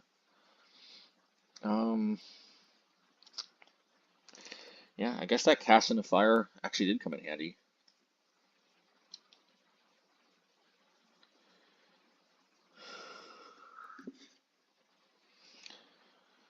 Yeah, I'm not super digging it, but I'm also super not digging it. You know, I'm just not a very picky mulliganer, period. Maybe I should be. I probably should have been. Man, and Smite, the problem is when you play the 12 colorless lands, though, it does put some pressure on you to keep the hands that you do, though. That's the honest truth. That's one of the more ideal, I think, turn one plays. I'm hoping to see. I think we bolt it. Or do we flame slash against all odds? We bolt it. The reason being is that a lot of the must kill creatures have 4 toughness, like Wall of Roots if it down ticks, like Yawgmoth. Yeah, but they're being smart about the down ticking though, so there's that. Yeah, maybe I should have. Okay. Oh, yeah. Okay, well, I'm gonna double Unholy Heat. As cheesy as that sounds, I gotta do what I gotta do. Gotta do what I gotta do, man. Gotta do what I gotta do. Really wishing I didn't blow that lightning bolt now, but it is what it is. As you can see, though, this Flame Slash definitely a little better at dealing with the Wall of Roots.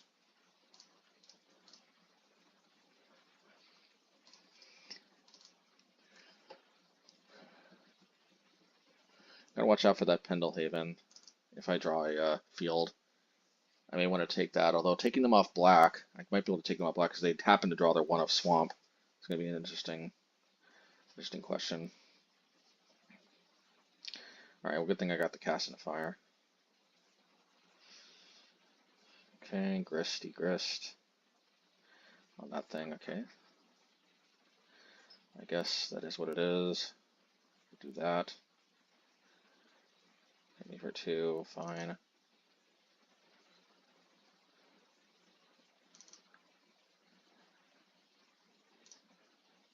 Alright, I guess I have to exile this. To hit the halfling, I think. Don't want them to have access to 4 mana for Yawgmoth if that's in their hand.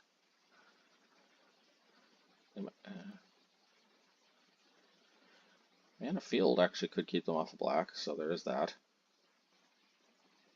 Okay, they're dealing not negligible damage. Oh man.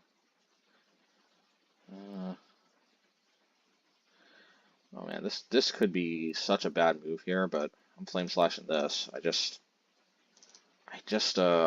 don't know, man, because that's also just a card with Yawgmoth. That's probably a mistake. Ugh. No. Okay. Well, this is like not too bad. Not too bad here. Okay. If they go to pump it, I can cast into flame, cast into fireball for these, which I think I will.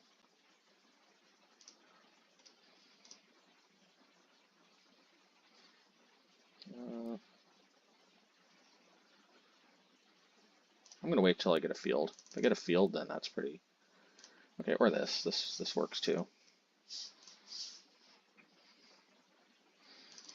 I think I want to pump this to at least 2, even though there's a 1 mana creature in here.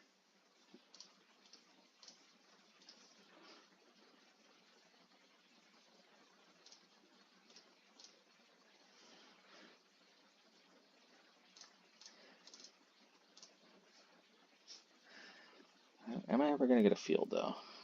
That is the question. There it is. As much as I'd love to hit a black mana, I think the allure of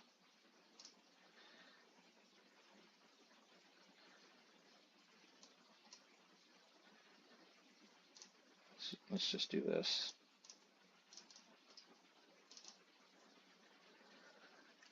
This also makes their chords worse.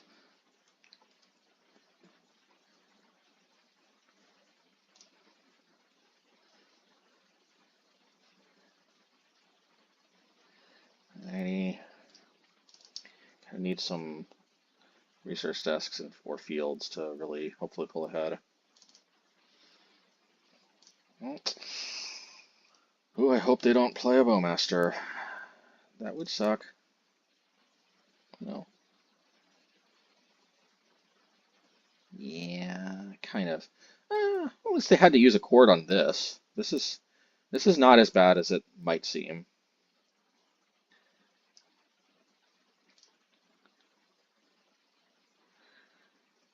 Yeah, what am I kidding? I guess this is very good for them because they can just top deck like a Yogg or something.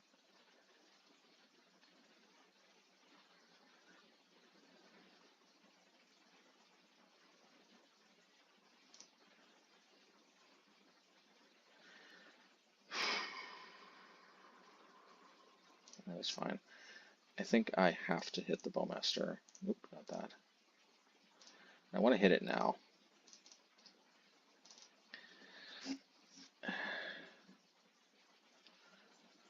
Hopefully they don't have a way to punish me next turn. Going down to 7, not ideal, but not necessarily the end of the world either.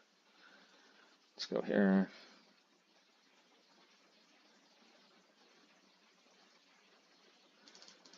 Okay. Well, I mean, it is what it is. Let's go for it.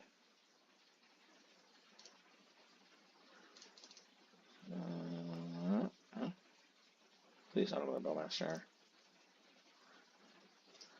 Hey, I asked for Seasoned Pyromancers, and this part of my Faustian bargain delivered Seasoned Pyromancers.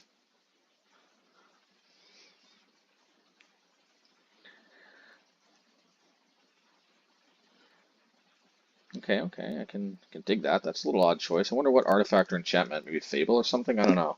Oh yeah, I guess they were worried about Stone of Erech. I guess that's understandable. Okay.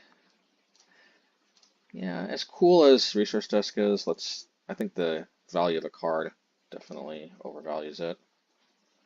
Oh yeah. Okay, well, not looking too bad actually, suddenly. Suddenly not looking too bad. Good thing we went for that Pendlehaven rather than the Black Sources, because they got a never-ending parade of the Black Sources. Okay, let's do this to thin our deck a little bit, and then go from there. I'll probably flash back some Pyro tokens, and then end of turn, hit that Research Desk. Because by waiting until end of turn, I give myself the ability to decide if I want to crank the Blast Zone to 4 or something. Unlikely, but still. Just, you know.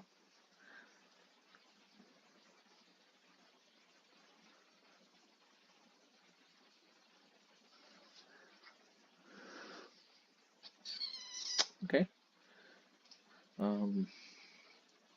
Let's see if we can get a Flame Slash or something. So, you know, before we decide to use our Unholy Heat.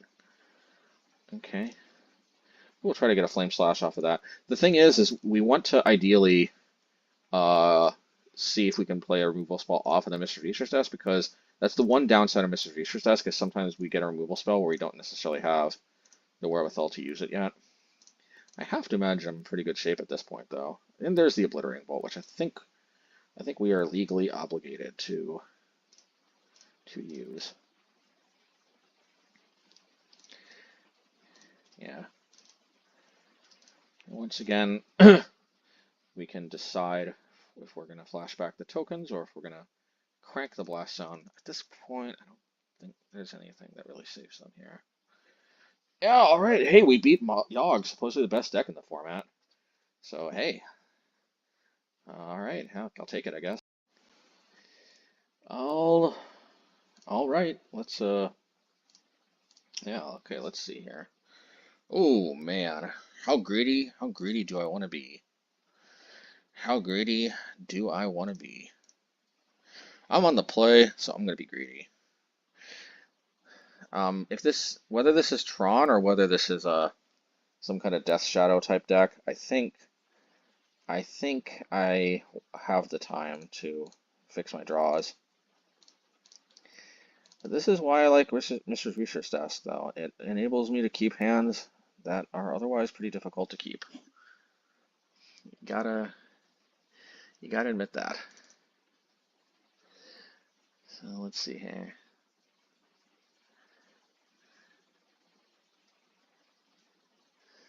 Alrighty, breeding pool. On the cattle. Ooh, that's a spicy meatball. Okay, okay, that's good. I think this is a pretty easy.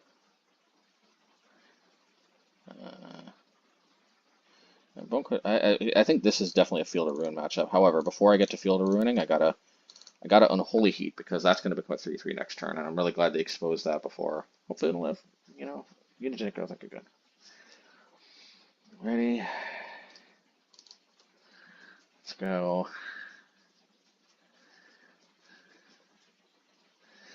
Probably gonna play Territorial Kabu, in which case I can field and then Flame Slash. Huh. Okay, okay, fair enough. If I hit this though, then I think I can Unholy Heat again. That would be the more ideal hit, I think. Actually, if I Flame Slash, I've got Delirium. Yeah, I think I'm gonna Flame Slash because I just noticed that I got Delirium. So maybe I should have. I think it's. Hopefully, they don't play 1-mana Mana Tithe. Okay.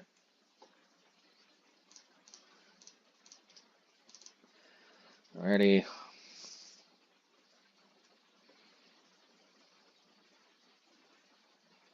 Okay, Territorial Kabu. Fair enough. Let's just do this to see what comes of it.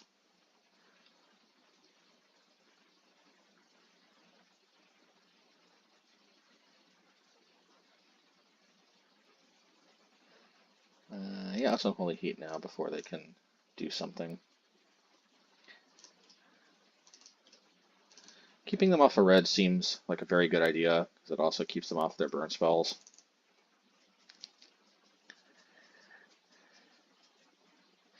Okay, Neshoba Brawler.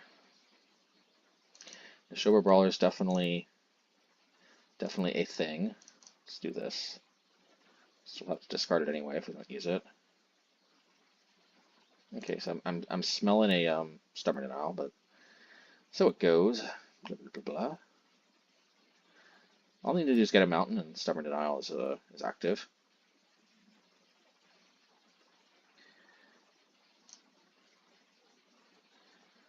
Okay. Alright, gonna do this, and I guess I'll just play this, because there's no way to take super more advantage of it anyway.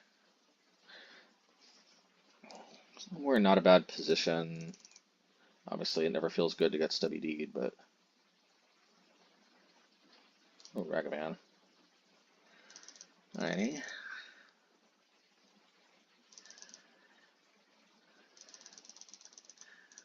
Okay.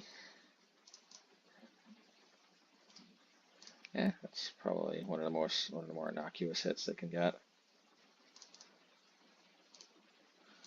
Let's do this.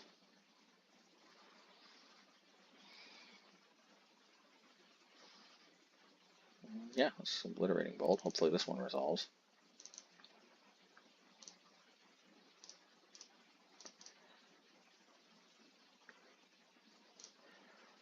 Alright, Pyromancer. Hopefully this doesn't get Tishana's Tidebinder.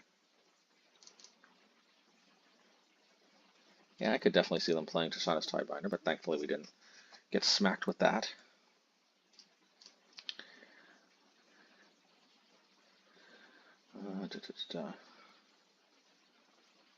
Draco.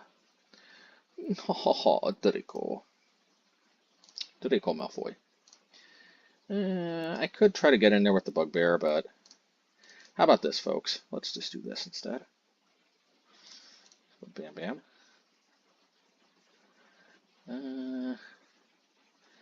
Yeah, Firebolt. I'm just not feeling it, so I guess Blast Zone it is. Do this.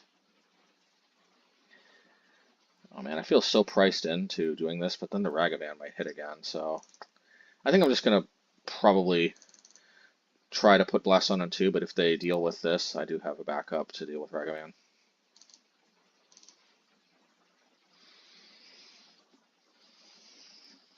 Okay, okay, I can dig it. I can dig it.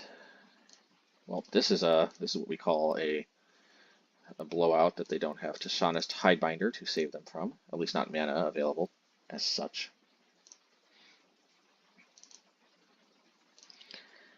Alright, let's go.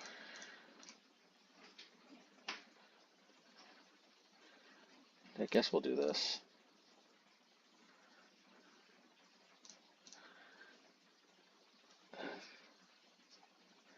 Ooh, Demolition Field for sure. But I think we wait till next turn to play it. We know that last card in the hand's Ragavan, but if they draw Stubby D, I just really don't want to get hit by that. I'm just not feeling that right now.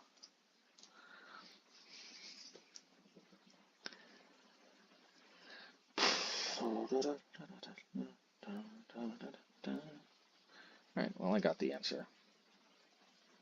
And they have to use a treasure too, so.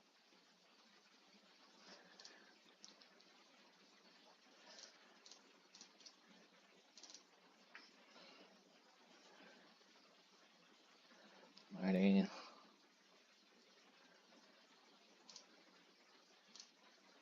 Alright, let's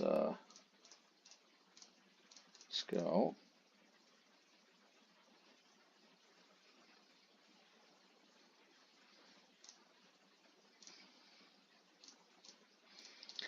Alrighty, okay. Alright, let's scoop it up.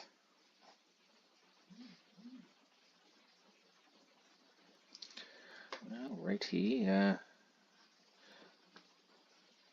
I wonder if I should Volatile Fault it up here.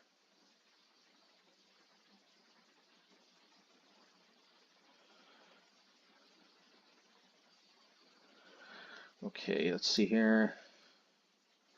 What's my game plan? Ironically, this is a matchup where I'm just really not so sure about Firebolt. Although, yeah, I guess Bonecrusher is a good Ragavan intercept, and it can, in theory, block the Shober Brawler and an unpumped Territorial Kavu. Geomancer's Gambit. I wonder if Volatile Fault. I wonder what's better, Volatile Fault or Blast Zone. Blast Zone has its merits for sure, but I actually think in this matchup we go full Ponza because I don't think they usually play too many pro white creatures, and they are just a lot more sensitive than your average deck to non-basic land hate, and they get punished for having fewer land types. So all of that is to say, I think it is time for Volatile Fault. Zeus the Pro. Pro tip, I don't think it's usually a good idea to put pro in your name. It can just look a little pretentious at times. Alright, well, I'm going to assume the risk of a Stubborn Denial because this does actually hit a full-powered 3/3 Nicodle, and if they have Ragavan, I want to probably intercept that instead.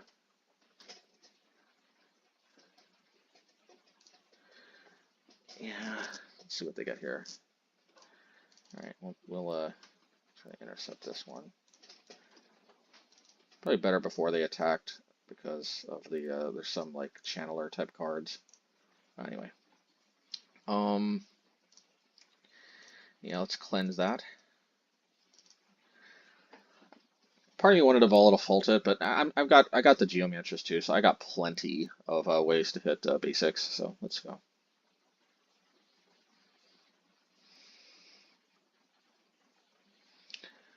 Alrighty. Alrighty.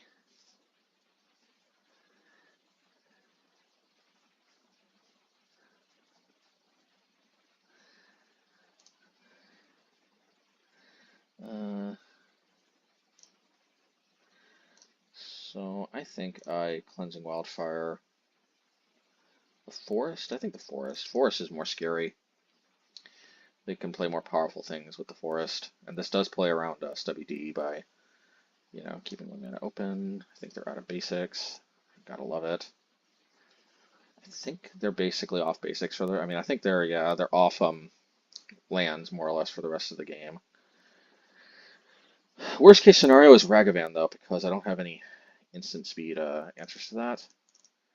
But aside from Ragavan, I think I've got what I need to mostly keep them in check.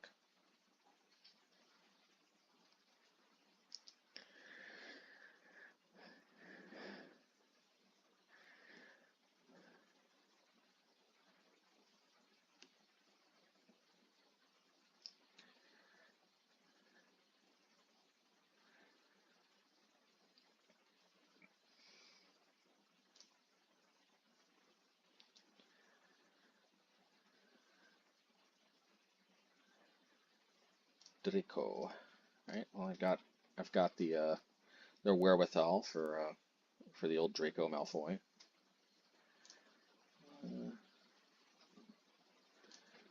Maybe let's just do this on upkeep.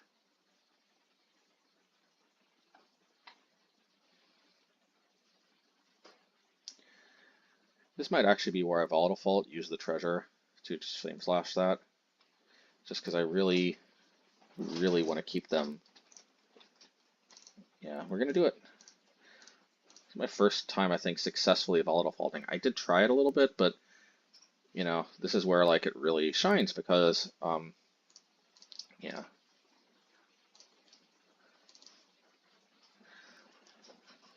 Already, hey. Already, it is worth noting if that was Ghost Quarter, I could hit the plains, but Ghost Quarter doesn't allow me to set up turn 3 Field of Ruins or turn 3 Geomancers. It just segues into that. Hey, alright, hey. Okay, so, post-league thoughts. This is, you know, I mean, on the one hand, you can look at it like a 2-3 is disappointing, but on the other hand, we did salvage that from being a very disappointing 0-4. And it is worth noting that, ironically, I think the decks we lost to were Dimir, Murktide, Death and Taxes, and Boros Burn. Of those, Boros Burn is, I think, the only very represented deck in the meta, which I've always like. I don't necessarily mind having a bad matchup with Burn, especially because in my experience, I can get them with the Ponza strategy. But you don't know, you're not always able to do that, and it is what it is. But it's like it's one of those matchups that I feel like I can salvage even without necessarily devoting a lot of specific hate to it. And I think we kind of saw me coming close to possibly demonstrating that, but they did have quite a few lands, obviously. And the Dimir Murktide is like it's they just play more counter spells usually than because of I guess Drown in the Lock than the red blue version. But it's honestly it's still winnable, and I did kind of throw that second match like I got very frustrated about, but it's very winnable, and even if it's a bad matchup, I don't really care because if it's a bad matchup, it's a bad matchup. I still feel like I probably won more often than I lost. Just because I don't know, it's one of those matches where with tight play, good or bad, you can win. It's honestly one of the better matchups, And I think what I was trying to say actually is I disagree with Wizards actually. I don't like this rock paper scissors approach. Combo, aggro, um, control, and I guess mid range somewhere. Obviously somewhere in there as well. Mid range is basically somewhere between control and aggro.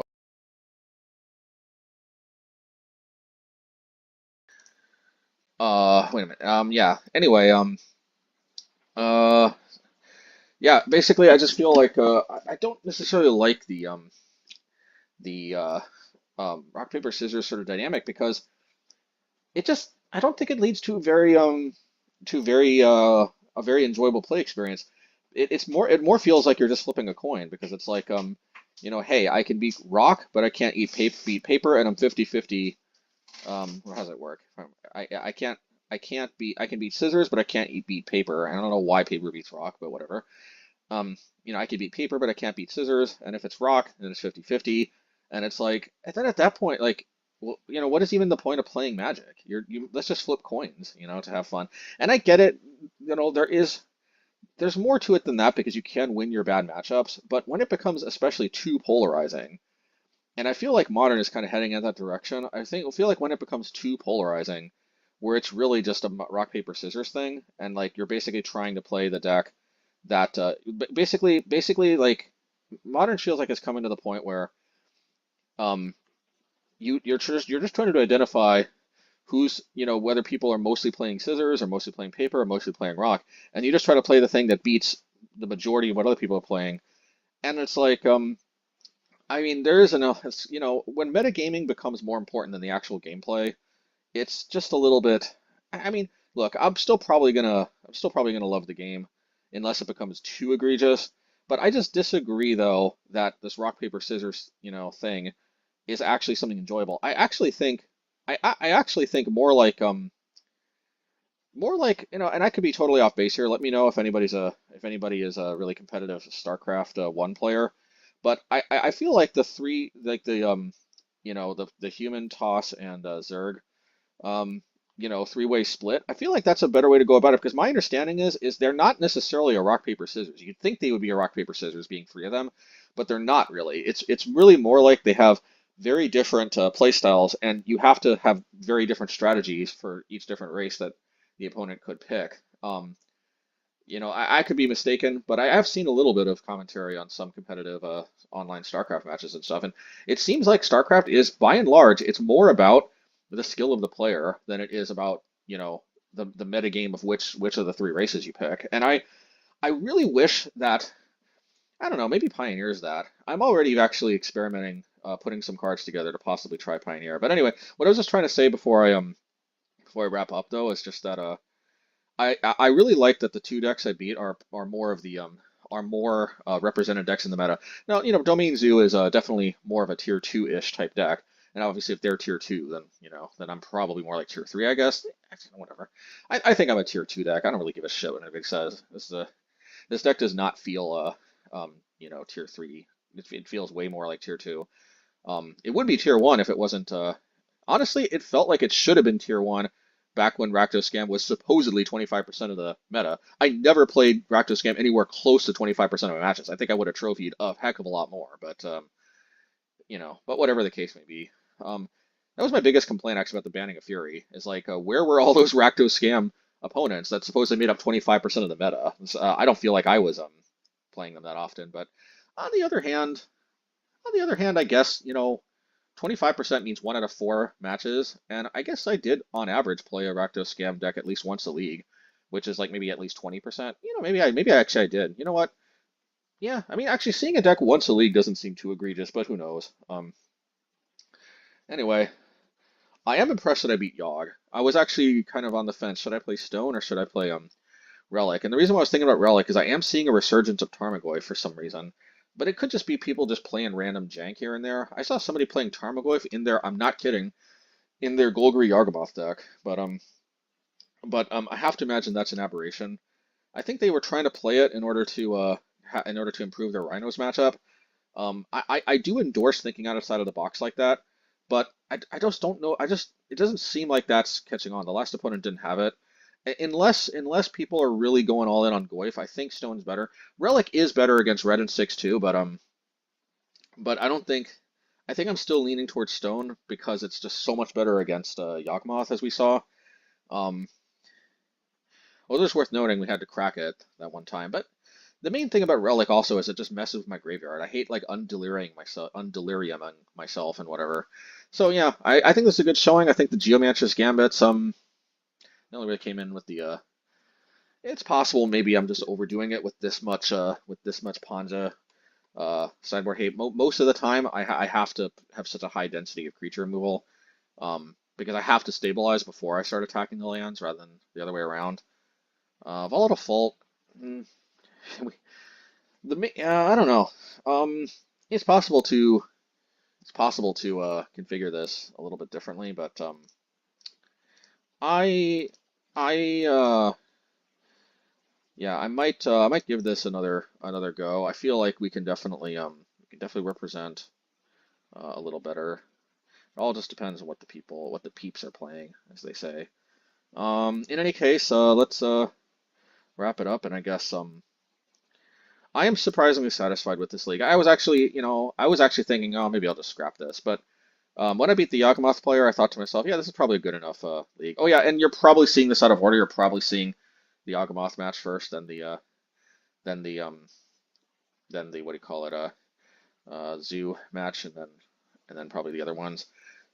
Just because I think it probably makes for a better viewing experience. If the first thing you see is me take a loss from misplaying, then it's probably I can imagine I lose a lot of interest right there. But I was pretty satisfied with that Yawgmoth match. Anyway, well, thank you all, and also thanks to the patrons. Um, yeah, let's give them the shout out. Thank you, Dave Molina. Did I send a welcome message? I did. Okay. Thanks B0812, Paul Nguyen, uh, AL Sinitis, Limitless Brian, Necrosis, Adrian King, Gavin Doward, Daryl Between Four, Savage O's, Jules Varro, Kevin Robach, Roland Shunnerman, S. Robertson, HJCLIU, Sophus Garrett, Erwin Lopez, Jeff H, Brian H, Z. Cole Smith, Andrew Watch, Michael Patton. Thank you, everybody. And to the patrons, I will start to, at some point, I am going to start getting ahead of this again. I did fall behind. At this point, at least I'm able to pump something out before the work week, but I will try to catch back up. Really, what happened actually is that the banning, it wiped out a lot of leagues. I just was not. I could have. I see some content creators still putting out stuff from the Bean era, the Bean and Fury area. I have zero interest in watching that, and I have to imagine that I'm probably similar to most of you all in that regard. I'm pretty sure most of you. I mean, to be fair, I did have some budget leagues that maybe that didn't have Fury that maybe I did need to scrap.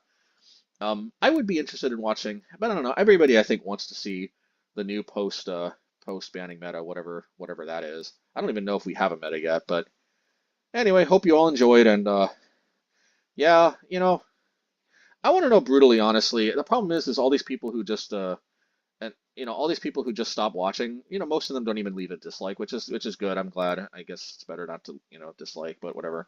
Um, the people who I don't have good audience retention on, the problem is I want to hear from them, but there's no way they reach this far to let me honestly know. I am honestly not sure if I should be putting out these 2-3 leagues because I have to imagine it's a little frustrating to see me get a little frustrated when I make stupid misplays. And the thing is though, I might do this a little more often, and I might be able to get some more leagues out this way if I don't scrap the ones where I go like 2-3 or something, because contrary to popular belief, I'm not going 5-0 all the time. But but at the end of the day, like I think as long as there's at least one or two matches worth watching, and I think at least the Yawgmoth match is worth watching. I don't necessarily know that the zoo match necessarily was that worth watching, but I thought it was good. I thought that was relatively good. I actually think the mono white matchup was worth watching. I mean, we took the L there, but it was actually pretty good Magic. Aside from the misplay, the Dimir match was not bad either. I just wish I didn't. I just wish I didn't feel. I feel like I have to beat all those fair decks. I feel like I want to punch myself in the face sometimes if I can't beat the fair decks because I know I can't beat a good portion of the unfair decks. So I kind of feel like shit if I lose to the fair decks, but I feel like that is not good, and I think that's kind of one of the things I hate about this whole rock paper scissors bullshit. That especially modern, I think. Honestly, Legacy had it even worse, and I certainly enjoyed my fair share of Legacy. Yeah, Legacy was actually so polarizing, man. I do remember when I used to play Mono Red Burn in Legacy, it was kind of bullshit. Like some matchups, like against like what is it, Shardless Bug? I don't even think Shardless Bug's a thing anymore. They're playing Leovold, at least they used to be. I don't even know. They're probably Leovold got power crept out. I don't even know anymore. I would be so lost trying to get back into Legacy at this point. But like there was a deck that used to be called Shardless Bug, and my burn deck would just garbage all over it. Um, Jun to go burn dunked on even worse. And then the unfair matchups just might as well just pack it up. Just okay, concede. And I think I did get to the point where I'm just like, you know what, I get more EV by just it's show and tell, concede, and then just move on. Actually, to be fair, I started playing Arcana, whatever it's called. Anyway, I gotta get going. Um, Yeah, I don't like the polarizing because I don't like feeling like crap when I lose to the fair decks. I want to be able to like have a good feeling to take the good L, but it feels like crap though because I feel like I have to beat the fair decks in order to make up for the unfair decks. But I don't know, maybe I'm beating myself up more than I need to about having a bad match with the unfair decks. I mean, I think I've got a pretty damn good Tron matchup. I mean, I would hope with like freaking 20 land destruction effects in this one. This is by far the most land destruction effects I've ever played in a mono red deck. But you know, a 12 in the main and 8 more in the sideboard. Like you'd certainly have to imagine I got a good Tron matchup. And in my experience, I have a good Tron matchup even with only 12 and destruction spells, notwithstanding anything else. So there is that. I have a good, you know, Amulet Titan matchup. I mean, not like guaranteed win, but I feel comfortable to be able to beat the Amulet Titan matchup, especially the more pawns I have. I think this version in particular. Yeah, I mean, obviously decks like Ad Nauseam definitely are tough. If they only play one base, I think the lowest they ever went was only one basic swamp, but I think now they're playing one basic swamp, one basic plains, and I think I saw a recent deck where they played a basic island too, which sucked because yeah, too many basics. Yeah, the fewer basics, the more I might be able to ponza them out, but I don't know. There's not that many. Actually, and honestly, creativity with all of these, with all of this Ponza effect, they only play one basic mountain usually. Maybe even creativity is a good matchup with this many Ponza effects. Just haven't played a lot of creativity. Whenever I bump into it, I feel like I'm not playing the Ponza package. Go figure. I don't know. Yeah, maybe I'm being unfair actually to the unfair prospects. I did lose to Belcher once, but it felt kind of bullshit because it felt like in each game they had the nuts where they had like double 2 mana ritual into Iron Crag Feed or whatever it's called, into Belcher and activate, and I just desperately had to prevent them from ever getting to 2 mana, which is like impossible. Like even with all these pawns effects, which I didn't have 20 at the time, I think I only had 12. But even like pawnsing them for like 4 turns straight, eventually they got to 2 mana before I could actually deal enough damage to kill them. And then, you know, once they got to 2 mana, they just, you know, ritual, Iron Crag, then Belcher. But they're not always going to have the double ritual, the triple ritual, I guess, into Belcher every single time. And if they did have Belcher one of the games, I had Shattering Spree, I think. So, whatever. Anywho's it. Yeah. All right. Hope you all enjoyed, and yeah, hopefully it wasn't too disappointing that I wasn't able to. I didn't. Anyway. All right. Take care, everybody.